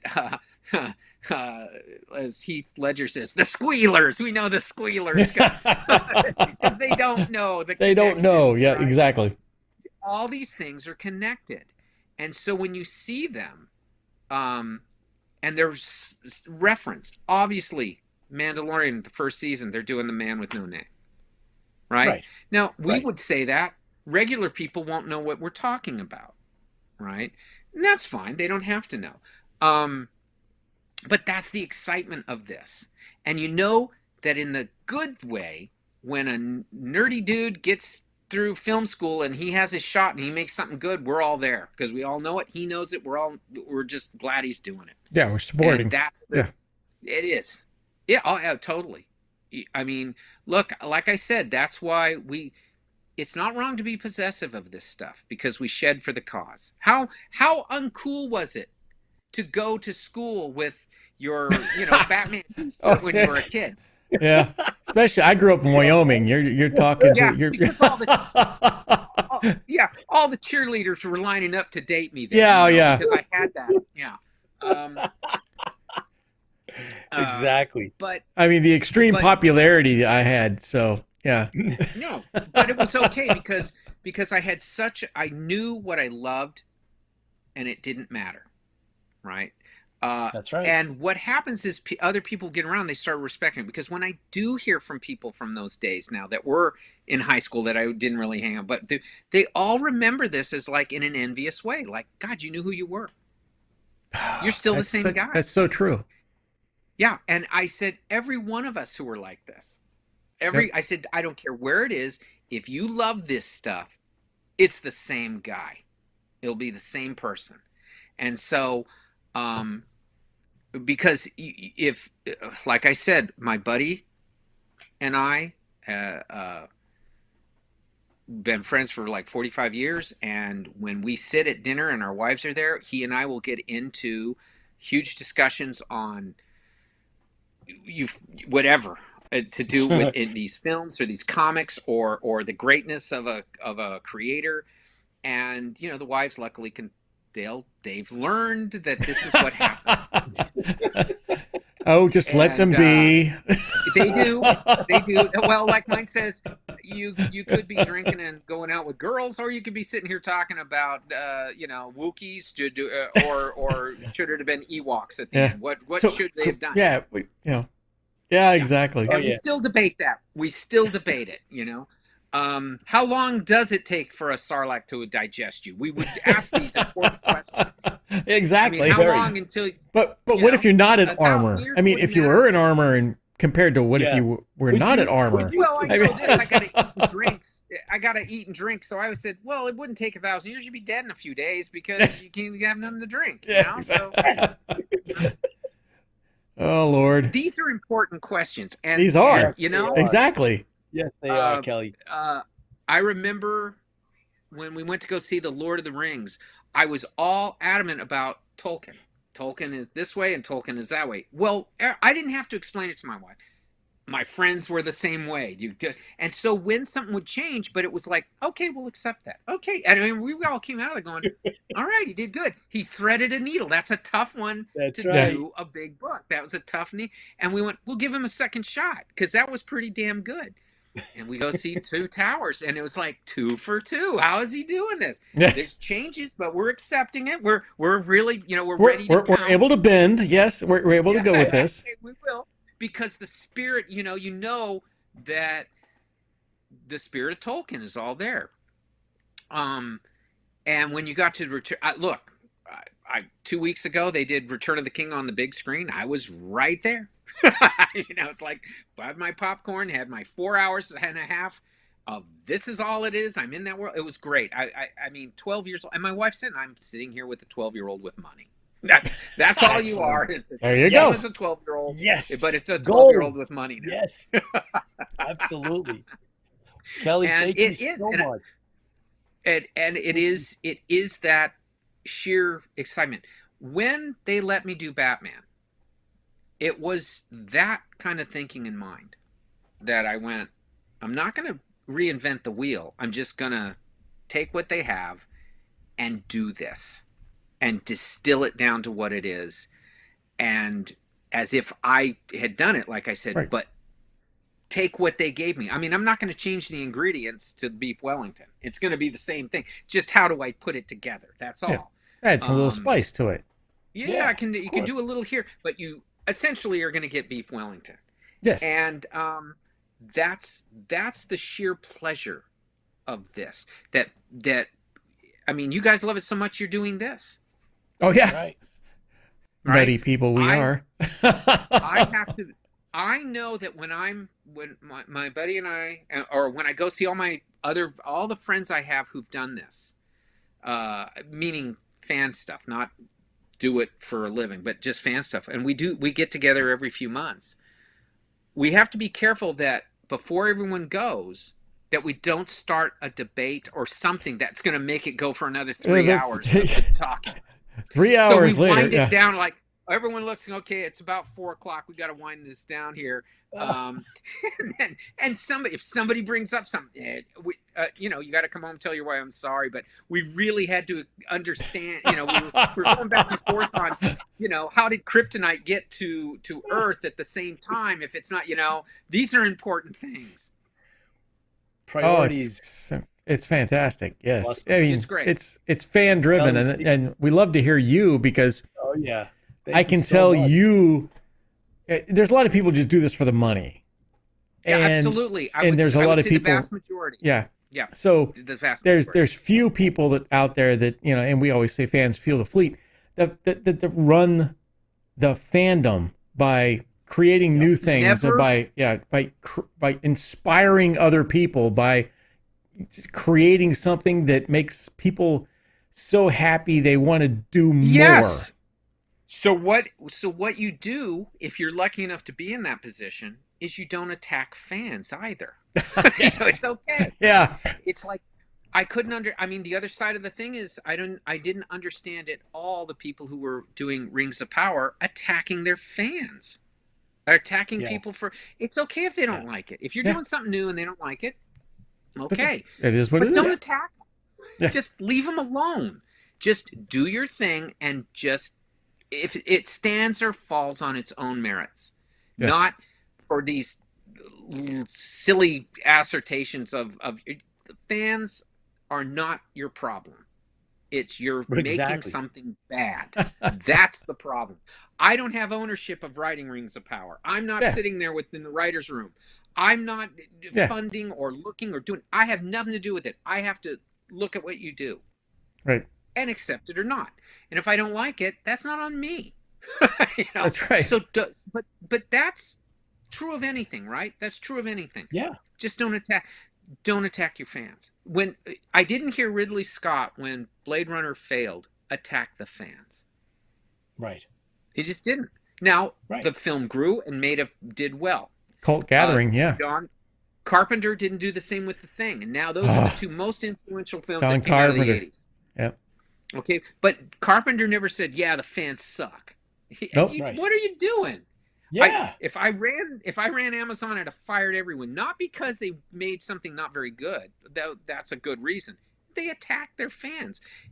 It's insane. Yeah. Never. And when you see someone attack a fan, they're not one of us. No, they're really not a fan. They're looking for the money. Nope. They are purely there for the money, and it also means they're ashamed of what they're doing in that way. No, or they don't care about what they're doing. I think it is that they do care, but they're not there for the reasons that we're here. I can see that. There are people, I can say from where I'm at, there's people who do comics who hate the medium and don't like comics. They're on a way to something else. Wow. Or they're there for not the reason of entertaining or building on these things. I can say that. I know them. They're not there for. They're not there to inspire the fandom. No. And if this is to continue, you don't stand on the shoulders of others and then take a piss. You stand on I love that. That's good. You stand on the shoulders of others and lift other people to your shoulders. Yep. Exactly. And you it inspire keeps going others. on and going on. No one, look, when I was 12 years old and totally getting into this, I never thought I'd be where I'm at now. But the one thing that's consistent is that 12-year-old is still here.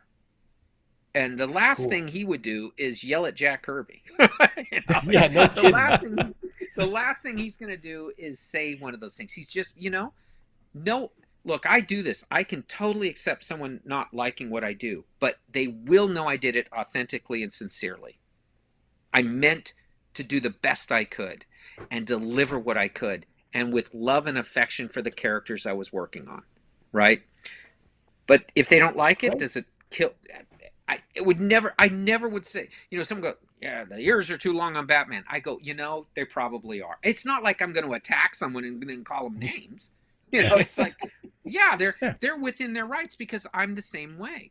I mean, like I said, I'm still saying it would have been better if it was Wookiee Planet, not Ewok Planet at the end of Return. I'll do that, but I'll watch that movie all the time.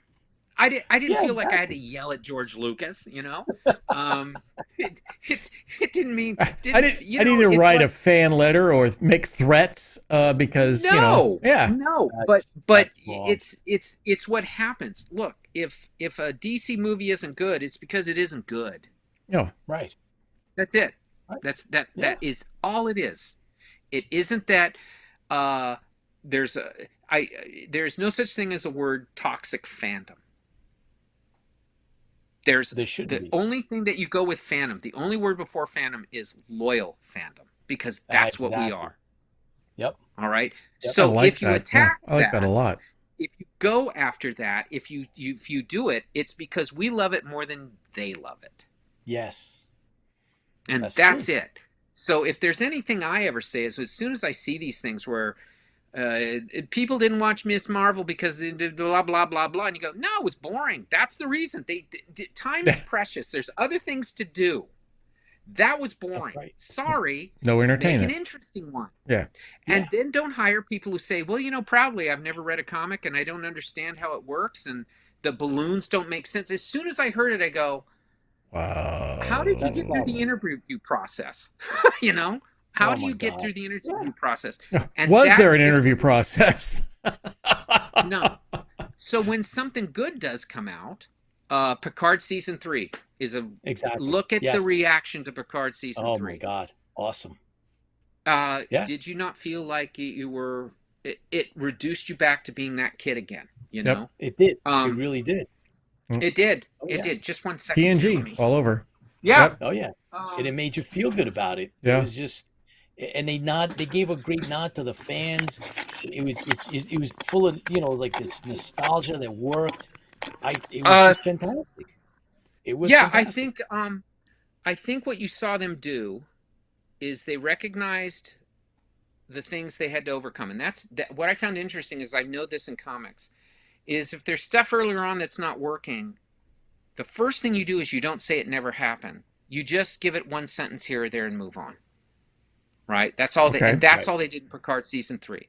Yep. So then they realized that the ships mattered. So they got the ship to a more, they did that. The next thing they did was they realized that Star Trek is not anything more than the love these characters have for each other, and we love them for loving each other and trusting each other. And that was all there. Great villains, wonderful villains. Wonderful moments, and then, oh my God, they made him heroic. Yes, they did. And you go, there you go. There you go.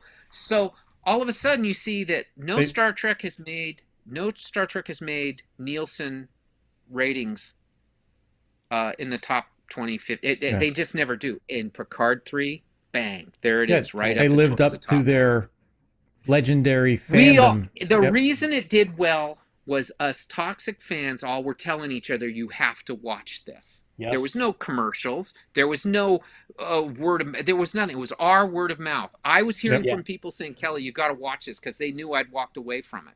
I'd rather have my memories of the good stuff, original series, Next TNG, Gen, the movies, walk away, and I'll just hold it and I'll say, okay, fine. Then when I need my Star Trek. So when my friends were saying it and I go, yeah, but they're going to sucker punch me. They're going to do that thing. We draw you in and then we're going to hit you. And so when I watched it, after about 3 episodes, a friend of mine says, you have got to do this. And then I told my buddy that, we bore our wives. I said, you have to. He says, well, that means I have to sign up to Paramount. I said, sign up, because they need to be rewarded. Yes. That's how they know. You're voting with your money and with your minutes. They'll see the minutes. Yeah. And he says, all right, if it's not good, I said, I'll pay the bill if it's not. He's halfway through the second one. He calls me up and he says, God damn, this is good. I gotta go and watch, And what do they do? Little things, what they call fan service. And I don't call it fan service at all. They got a soundtrack again in a show. Yeah. An excellent soundtrack that called back to the great stuff and built upon it. Little thing. They went back to the original sound effects. You go on the bridge, you can hear stuff that sounds like Star Trek. Exactly. Okay. I don't realize you said that till just now. I just realized, those are the exact same noises. They're exact same bridge, the exact same things. They used the sound effects that Jerry Goldsmith did for V'ger. They used them in Picard 3. One of the worst when Star you Trek see shows. V'ger, they did when you saw the Shrike. So when you see the Shrike, you go, oh, there's that, whoa, and it just gets you. You know? Yeah, it does. They create a brand new character in Shaw that was so good that if they don't bring him back, I'll go bonkers. Oh my gosh! But he was amazing. Shaw was great. The actor, he's the first time. Yeah, the acting was amazing. Yeah, well, he's the first guy that actually did it the right way. It's like, yes, it's by the book. So what it gave our characters was a chance to bounce off why they're exceptional. Right? Yes. Going with their intuition, doing it all. You had to have that character. We all get it, but you had to do it. You had to relearn this all again. That's genius. And so Terry Metalis, wherever you are, to you, because that's the way to do it. Yes. Right? So when they say I'm toxic for not liking Ms. Marvel or whatever She-Hulks and those things because they're insipid, I go, no, it's not that I'm toxic. This was awesome.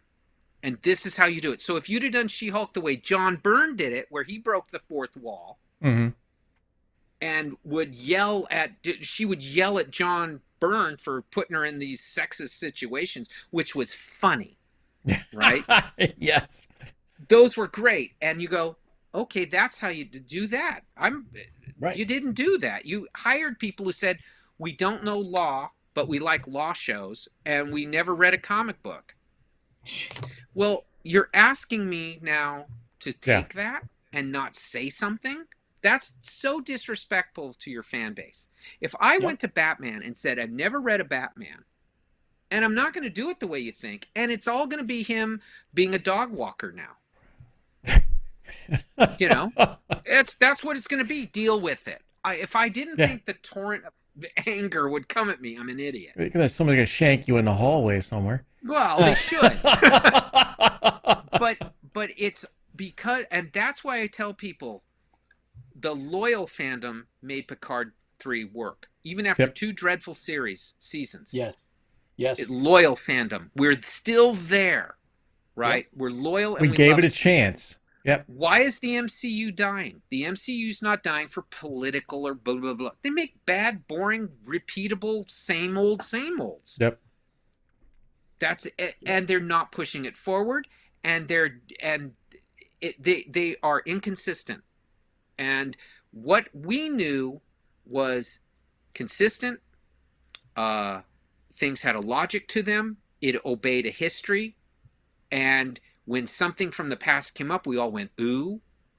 You know, we didn't say do the same thing over and over and over. We wanted to see ooh. Yeah. And oh. Yeah. And so I'll say you, the danger Star Wars has is just becoming a streaming service show. If their movies are not successful, right? If they don't pull a rabbit out of a hat, because they lost it's their going to be reputation. downhill. Yep. Oh, I think right now they're in deep trouble. Yeah, unless they turn it around. When you see the numbers they're pulling right now, they're dreadful. They have to be afraid. Mandalorian only 37%. You know, down that much. Rings of Power, nobody even finished watching it. How do you blow Tolkien? Well, they blew Tolkien. Well, I think there's a saturation too. I mean, like I call it waste of time or wheel of time, and everything else is kind of pushed the same way. So I would only say that if you give me good whatever, I'll be there every time. Yeah, if you give me a good storyline, you give me There's no way people get tired of pizza. You just make a good pizza. If you do get tired of pizza, you change the ingredients and put pineapple on it. There you go. You go forward. Well, you would be removed from my world for pineapple. But no. So when I hear these arguments and these things, I go, no, they are in the hands of people who don't care. So Star Wars is on a knife's edge right now. Because yes, they announced a lot of stuff. It's but this. Well, they're not making money. They're losing money. They're looking at this and not. And what they're looking at is us are drugged, and we will just keep coming back, and they're not. So what it is Star Wars has got to realize that we take this very seriously. And that's not goofy, and that's not geeky, and that's not nerdy. That's sincere and authentic. We love it. So when you do these movies that kind of crap all over everything you did before, or you hire people who say, I'm going to make fun of it, or you get directors of documentaries to handle a character that people are not really crazy about, you get the best director you can find with the best writer you can and say, we're going to make this character work, and we're going to do things, we're going to give her an arc, we're going to have her fail and then have her be successful, just like Luke. That's how you do it. Not Sure. have her be Supergirl from the start to the finish, and it's boring. And they wonder why. Right. It's not that it's a girl who did it. We Nope. loved Leah. Yep. It's that they said she's perfect from the start and doesn't need anyone to help learn and teach and mentor and fail and overcome themselves as well as their villain. That's what we all have to do. Yep. Right. Yeah. Yeah. Overcome So your problems, when I yeah. heard the director, I went, well, I can check out on that one. I'll wait till what everyone else says. You go and you find if you want to do a brand new Star Wars and new direction, there are plenty of directors Oh my gosh. and plenty of writers, and Yep. you don't get a room of them. You let the one writer write a story, you let the one director interpret it, and then you right. get something. That's auteur. Right. What? Okay. That's artistry. That's It's a risk they see it as. But why Disney is just look, Disney's not the animation leader anymore. It's Universal. yes. Okay. Yep. How do you lose that one? You're the inventor of the Yeah. genre. Exactly. They hired people who didn't care about it.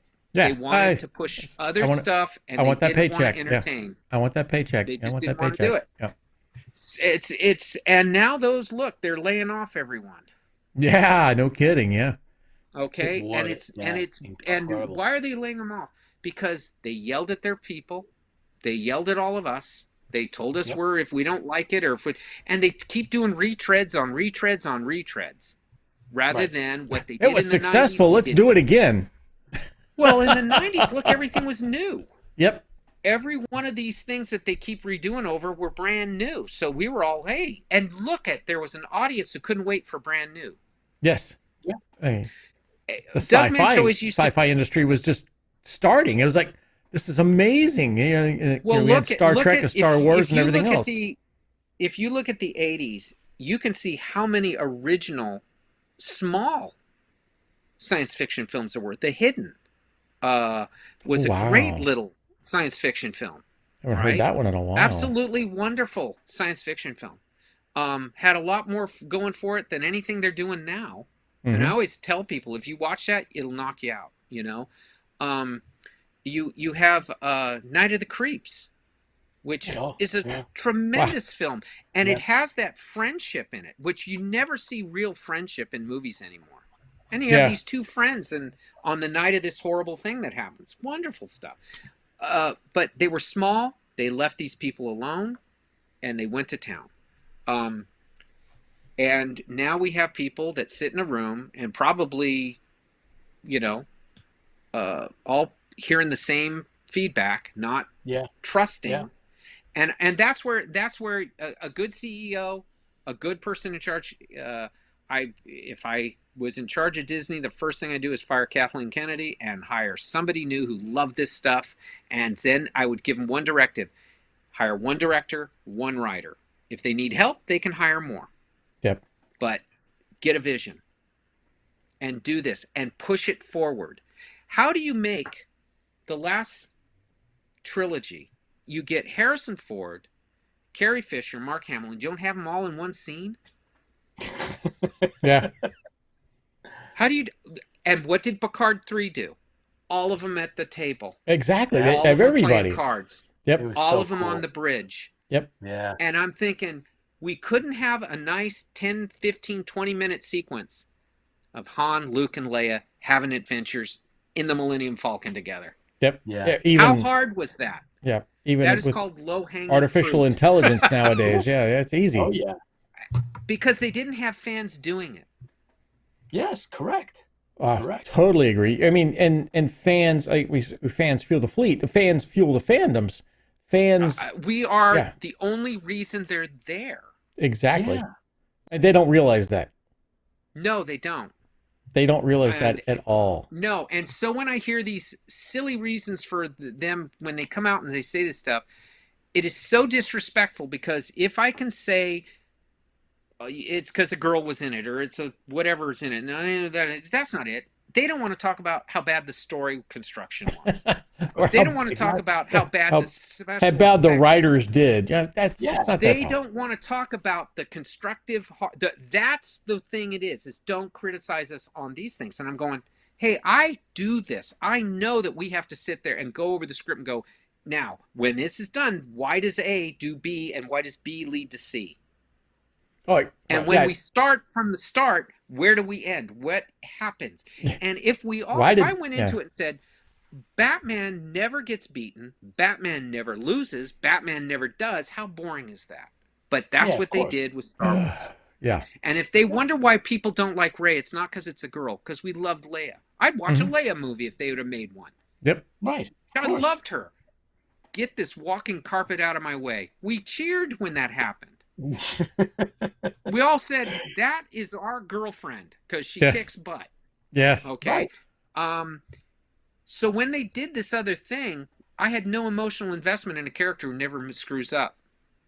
Right. Or only hectored people. Or only lectured people. I went, well, I can get that from a teacher. Yeah. And I didn't want to see my 5th grade teacher doing that. Wielding a Exactly. Lightsaber. So I had no emotion into it. That's a scary thought. 5th grade teacher with a loved lightsaber. Luke not because he was a guy and I related to him. I didn't relate to him. I have no relation to it. What I loved is Luke screwed up. And he owned it. And in all of his screwing up and going with all this stuff, it turned out to be the right thing, though he didn't do it the right way. Right. Yoda's wrong. Friendship matters. You sacrifice. You go. He was right to go. The Jedi collapsed because they lost that heart. Right. You don't do everything because you got everything right.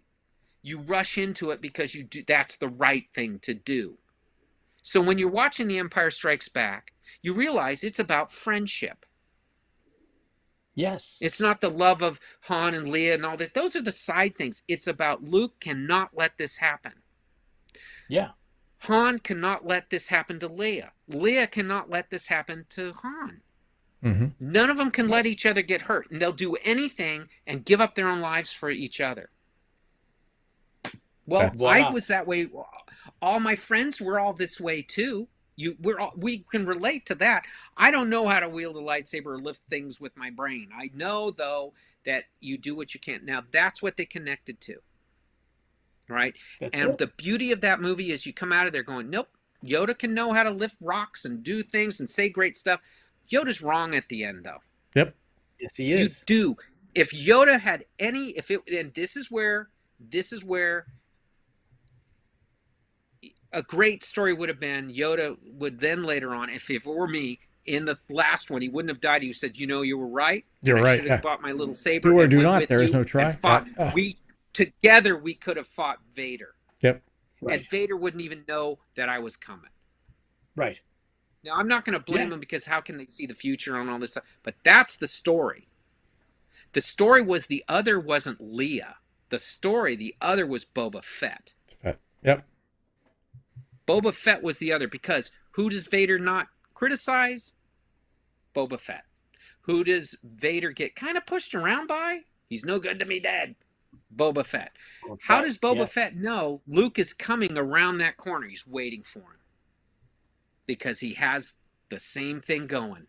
Yep. And why is Boba Fett the way he is? Because he's a disaffected, given up Jedi who's went to bounty hunting, and that's why he's the best one there is, and that's why he knew how to do what Han did. Not because he's Boba Fett, the great bounty hunter. He's got the Force, and he's not going to give up that bounty. So he's just waiting. He knows exactly where he is the whole time.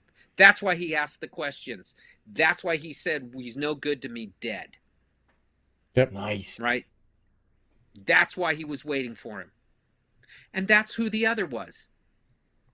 And now Lucas bailed on it because everyone kind of probably guessed it in his head. And who is the Boba Fett? Because everything's Arthurian. Boba Fett's the Green Knight. He's in green armor. Yeah. The Green Knight can do as he pleases. He goes where he wants. He may be on Modred's side. He may be on Arthur's side. He's wherever he is because if nobody cares about me, why should I care about you? And that's it. That was Empire Strikes Back. Yep. Kelly, you gotta come back. Okay. Yeah. We gotta bring you back, and we gotta. There's one thing I want to bring up with you next time is Splinter of the Mind's Eye, and we gotta talk about. That's what we're gonna. You gotta come back. We have sure. Splinter of the Mind's Eye. Would love to just sit and do this again. Kelly, it's been a pleasure. Thank you so much. It has been a blast, guys. It has been a blast. we again, when you been find an some honor. time, See, you got me in my fan mode now. It's been an honor. I mean, this is what we're about. Yeah, this is what it's all about. I mean, I remember telling the people doing Star Wars this thing about Empire, and they all got quiet and listened. And they all said, "I think you're right." And I go, "I know I'm right. It's classical storytelling." yes. Yeah. It's not the Leah thing was Lucas freaked out in between the two films and rewrote it to be her. That's why it's so clunky, and that's why anyone with a sister goes, "Okay, we can't watch this movie together." That's right. We just can't, because I can't reconcile my sister. Okay, and if you have the Force, you would know it. Of course. Okay. Of course. So what it was somehow, some way, Luke's thing was to save Han, and when in the saving of Han, convince Boba Fett to rejoin the fight, just like Louis did with Bogart in Casablanca. Ooh, good call. Good shot. That's really good. That was the thing. And then that moment swells that why is he a great Jedi? Not just because he can do this. Luke's a great Jedi because he could bring him over. And then what do we find out? Vader's not his father. Vader's Satan. He's a liar. Okay. I'll go with that. Go Vader. Vader's a liar. and Vader's always lied. Yep. Yeah. Because that's the satanic side of the Force, and he could manipulate it enough to make him believe it. Right. Anakin was not that. Look, they changed everything, and they do, and that happens in entertainment all the time. They're changing stuff, but that was the original plan, and later on, it was going to be they would destroy him, and then these two would start it, and Yoda and the whole thing, and they would bring back, because you still have a giant empire out there. Of course. So you need your Jedis again. So the next series of films could have been fighting them in a physical way now. Mm-hmm. You know? Yeah. They don't have a Sith Lord. They don't have any of that. Now it's just a gigantic naval fleet that you have to fight, that knows how to fight. Remember, the main villain in the first one was Grand Moff Tarkin. It was not Vader. Exactly. That's right. Yeah. And so that bureaucracy was and it wasn't the Force that made the Death Star, which, to be perfectly honest, was the most dangerous thing ever. It wasn't I can do a lightsaber and beat you with it and whatever. It was a freaking Death Star that was the most frightening thing there was. And that was from a military bureaucracy. Yeah. See, and I went on again, and you got me going, and I can't stop. So you're our kind of people, I swear. I mean, this is. By God, I hope to come to a Comic-Con when you're there, because it's going to be a hell of a party. We're gonna do it quick too. Promise. Kelly, this is here's to you. Yeah. And looking forward to having you back. Fandom. You are a champion for the fandom. Thank you. That's right. Thank you. Fans fuel the fleet. Thank you. We are a loyal group. Yes, we are. Yes, we are, Kelly. Thank you very, very much. Keep us posted. If there's anything that you want to come back and promote, or anything that you're doing, something new, back, and we'll talk again. I can do that. Where are you going to be at? Any new places? I can do that. Yeah, certainly. Fantastic. That would be a pleasure, guys. Kelly, thanks so again. Much. Take care. Yep. Till the Fans fuel the fleet. They do. We do. Yes, we do. We do. That's right. Mm-hmm. Here's to everybody out there. Thank you. Unbelievable. So cool. Oh my gosh, I could talk to that guy for hours. Yeah, we could. Amazing. He's gonna come back. He's coming back. He's definitely coming back, man. Yes. We're gonna definitely find another spot. You know, it would be really cool if we end up doing like another marathon and we have him come back. Oh yes, definitely. Yeah, we do another 6 to 12 hour marathon. Yeah. Heck, we could spend 6 to 12 hours just talking to him. We could do it. Fran, Fran, where have you been? Did I miss you somewhere? Fran, superfan Fran. Listen, we have 1 weekend in between the Stranded Warrior. Yes, so stress is building right now. A little bit, but it's happening. Is John 1 on the line? I believe so. Hang on, let me look. John, let's bring John up real quick. He's got some pretty cool slides and updates that he wants to talk about real quick, and then we're gonna wrap this up, guys. So we're gonna go a little bit over than we usually do, but It's fun. We want to. It's Good. not Fans the are in here. it's Thank not going over. It's the fan that is true fandom. Yeah, that was cool. Yes. Way to go, John. Thank you, sir. Nice. I'm just sitting here in shock. What a great interview. He was great. It was so much fun. Wow. And I'm looking at the comments. I had those comments. Oh my God, I got the Nightfall. I got this. Oh man. Yeah. And you don't realize that, oh. But the great thing about him, I think, was it's not just his talent that he has, but his passion for what he does. Fandom. Yeah. Yep. The things he does. Yep. Oh. There's talent and there's passion, and when you've got both together, wow. And he's a really nice person too, right? I mean, he's the type of people that very nice man.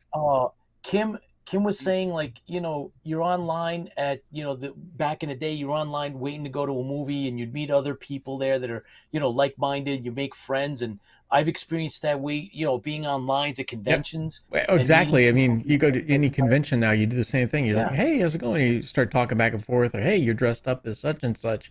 Oh, that it's just it's so definitely cool. It's definitely a community.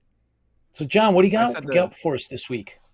I sent a picture to Pete about a Wolverine. I'm a big Wolverine fan, so I'm going to try to track him down and see if he can give me an autograph of that. He was great artist. I mean, I didn't realize he did Battlestar Galactica #1.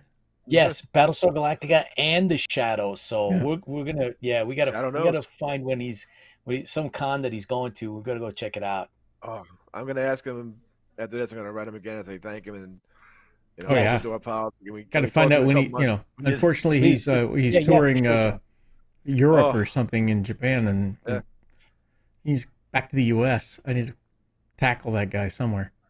Oh yeah, that'd be great. It'd be great to hook up. Yeah, for sure, man. If we get to see him at a con, but we put up. Let's bring up John's stuff. Ready to go? And I want to. There's some really cool stuff in there. Go ahead, John. All right, buddy. They're back again. Guardians of the Galaxy Volume 3 will hit theaters May 5th. The crew will dash out and fight against another bad guy, and they're trying to find Rocket, and they're going to try to backstory of how Rocket became what he was. Rocket rules. It looks pretty good.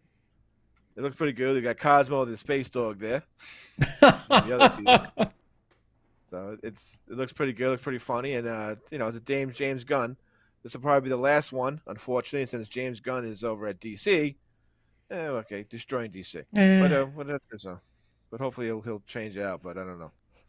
So go see it. A second season of Star Wars Vision is coming to Disney Plus May 4th. I like Visions, but Tales of the Jedi I really enjoyed more. I thought the Tales of the Jedi were really good. So that's going to come out May 4th. But we're seeing Tales of the Jedi are coming out later on this year. Visions feels more like a cartoon to me. Like a cartoon. I mean, it's animated, but it's cartoon. Tales of the Jedi was just like, okay, Tales of the Jedi. When you look at it, like, oh wait, that's kind of deep, And you see like from there's a storyline there.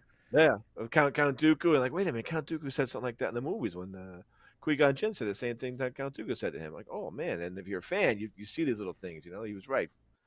Kelly Jones is right. Those Easter eggs are great. That's when fans are making it. Yeah. And, we have another Korean import will be coming to Netflix. Black Knights. It's a dystopian future devastated by air pollution, and the survivors of humanity depend on road warriors to bring them food, oxygen, and they probably fight bad guys. So it's probably like an Asian version of Mad Max. So that should be coming on Netflix. Oh, Netflix has been doing pretty good lately, so I might have to check that one out. Yep. So it looks pretty excellent. I kind of like the Korean versions. They're pretty good. A family sci-fi movie is coming to Disney Plus on May 12th called The Crater. It's about a group of kids who live in a lunar mining colony and head out to investigate a mysterious crater. That should be coming out. That's really pretty good. And season 3 of Netflix's Ultraman will be dropping on May 11th. I haven't seen Ultraman yet, but I'm trying to get to it. Somebody stole my back burner, but it's pretty good. This might be the third or final. Just season 3? Season 3 coming out. Whoa, Yep. I'm really behind on that one. That's coming out May 11th. So I think it's an animated version, not like the old '60s Ultraman when he fights Godzilla. Yeah. That's why I probably don't like it. I like Godzilla. If anyone's seen this, let me know how it is, and I'll try to get to it as soon as I can. Amazon has finished its production of the video game to smaller screen Fallout series. You know, I hope it's as good as the raging and cursing and screaming while I play this game. While an 8-year-old beats me, and I get to learn new curse words from the kid that killed me. Oh, I found out noob. Noob. Yeah. There's usually a colorful word there. I'm like, oh, I guess I'm a noob. I'm like, oh, well, then I get mad and I die again. But it should be coming into production. And it should be out by the end of the year, hopefully. So we'll see by the end of December. Let's see. Who's up at the year's end? Warhammer, 40,000 fans. We have some news. 2 new books are releasing this week. First out is The Legend of the Dark Angels, out April 28th. This omnibus edition includes 4 novels, 1 novella, and several short stories by two of the Black Library's finest authors, Gav Thorpe and C.C. Dunn. These are about the knights, how the order is, how they do atonement fighting for the emperor. So it looks pretty good story. It's a pretty good book. So I'm gonna have to get that on Amazon. So that's coming out 28th. That's out tomorrow, and the next one's coming out next week because I actually got to get this. I kind of like this sororitas. Is Pilgrims of Fire, an Adepta Sororitas novel by Justin D. Hill.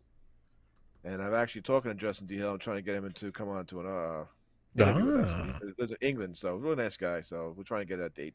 What works? Cool. Oh, that looks like a great book. This is about the sisterhood, and they're out in space, and they're trying to sisterhood. The sister. Yeah, they're all females. Oh, they're all hardcore, really combat-driven females. Yeah, I'm a Warhammer noob. And they're trying to liberate their sacred shrine world of Sion, which is a very sacred place to the Order. And, things start happening, bastions start to disappear, and the commander tries to find out what's going on. So this looks like a pretty good book. I actually got my interest in it, so I might just order this one and read it too. It'll be my first Warhammer book. Well, I listened to one, but Pete couldn't get me into it. Oh, Valdor. Valdor, John, is a good one. It's like the beginnings of the Empire. That's a really good book. I just got it. I just finished it. Yeah. That's a good one. Yeah, it's like all about like the beginning of how the Empire was, first set up, and it's just awesome. You gotta get that one. Wow. Yeah, it looks pretty good. So audiobook or regular? Oh, and I got the audiobook. The book was written not too long ago, but it's like the beginnings of the Empire. Like it tells you how they created the Imperial Palace, and the genetic alterations of the various armies that the Emperor employed. Like the Thunder Warriors were first, and there were Primarchs. They were original Primarchs, and how they were overshadowed by the new Primarchs, and then the Space Marines, and why they're called Astartes. It's freaking awesome. Yeah. Huh. Oh my God, it's really cool. Really, really cool. So all Space Marines, are they all Astartes, or are they certain type of orders or Astartes, like Breachers? Oh, they're all part of they're Astartes, but they are the Adeptus Astartes, but they're named that way because there's a woman who was one of the Emperor's like greatest geneticists.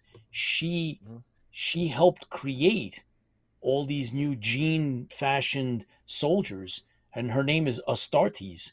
And that's why they're called, the Adeptus Astartes. They're because of her. Oh, wow.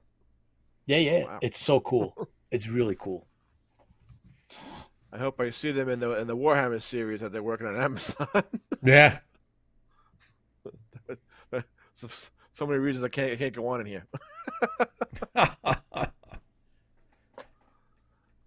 And that should be. And this is a sneak preview of Lady Gaga as Harley Quinn.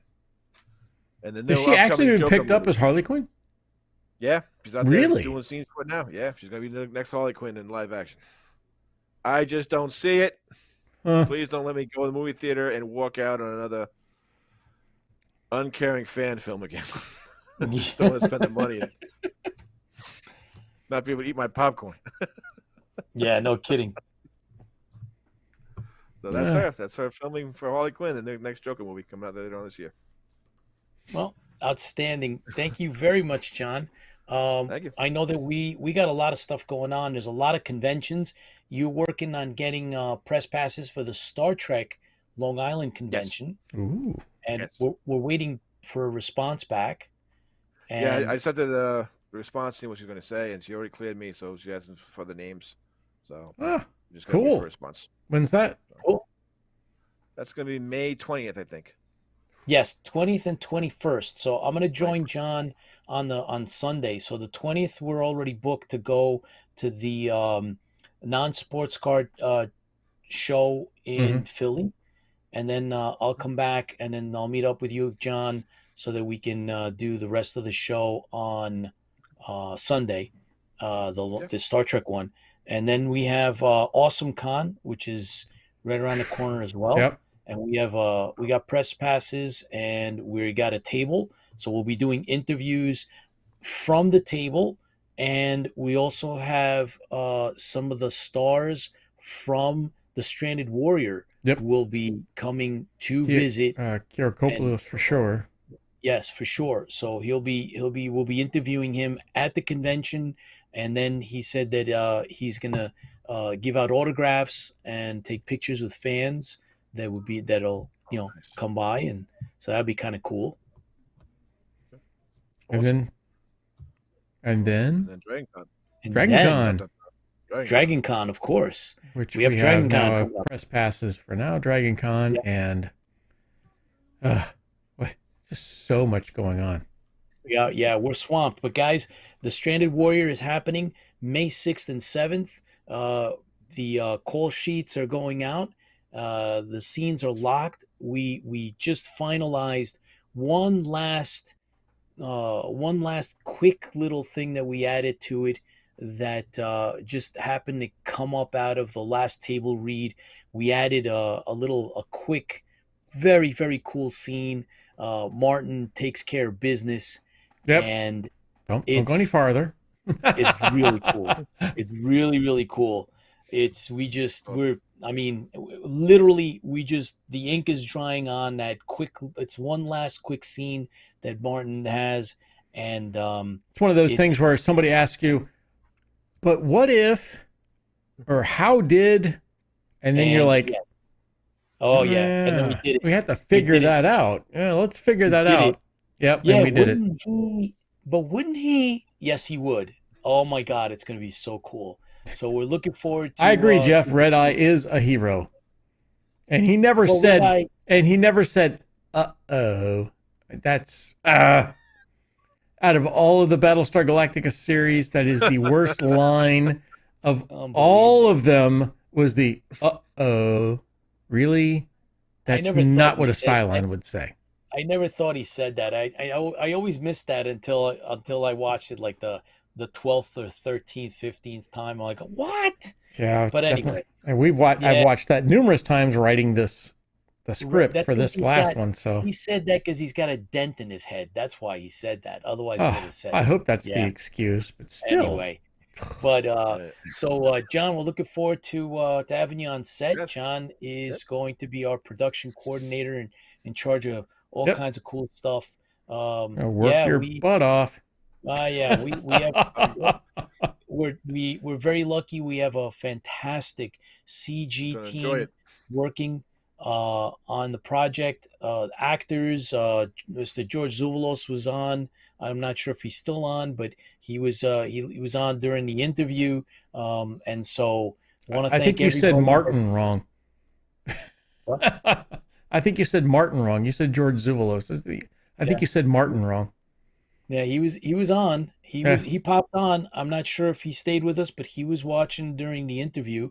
And so we got an all-star cast. We have awesome actors that are going to be in the Stranded Warrior, and a whole bunch of you amazing people. Oh my gosh, I can't believe the number of fans who are coming out. I mean, they're coming down. I mean, these are gonna be people awesome who to see are that. these people are sacrificing, cost and money to Oh be man, on location and be in the movie. That's oh my God, it's gonna be so I cool. love the dedication. And don't get me wrong, if you're not coming, I get it. I mean, we all have a limited amount of money, but Chris, we're highlighting those that are coming. That's what that's about. It's important. Yeah. We recognize those because they're gonna help add another quality, right? So instead of having super fan Fran is coming, and we got Goudreau, who did his own movie.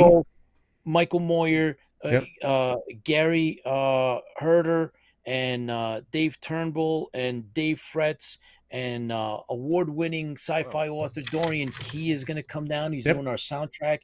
He's going to be in it. Of course, Superfan Fran is coming, and we have an actor who's going to also be involved in these particular scenes named Luder, and he's coming down. He's actually coming from Boston to be in this project, and that's on their own. That's on their dime. I mean, you have to realize that's the fandom. Like we spent most of the night talking tonight about fandoms and passions, and that's where this is at. I mean, so just thanking everybody. Thank you so much. And those people who gave money, amazing. Thank you. We'll do a rundown. So by the time we do our next show, Chris, you'll be in the city. And we'll be. Actually, we'll be doing the show from the city. Yeah, we'll be doing. We'll be there Thursday. Yeah, and then we'll do some live. A week away. Yeah, we'll be doing live broadcasting from the actual production. So stay tuned for that. It's going to be a busy weekend for us, May 6th and 7th, guys. It's going to be great, though.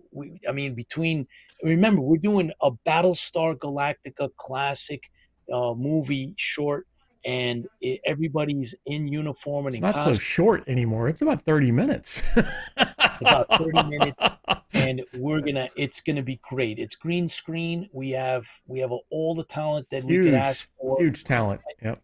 And if anybody else wants to come down, please get in touch with us. Let us know that you're coming so we can give you all the details.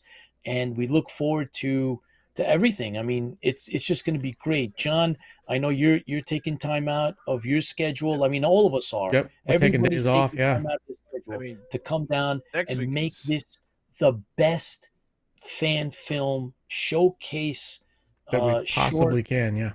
Passion film. And thank you, everybody. And we love having you on board. Keep clicking the thumbs up. Tell your friends. And if you want to get in touch with us, info@interfleetbroadcasting.com. Please stay safe. Let's see you at the next show.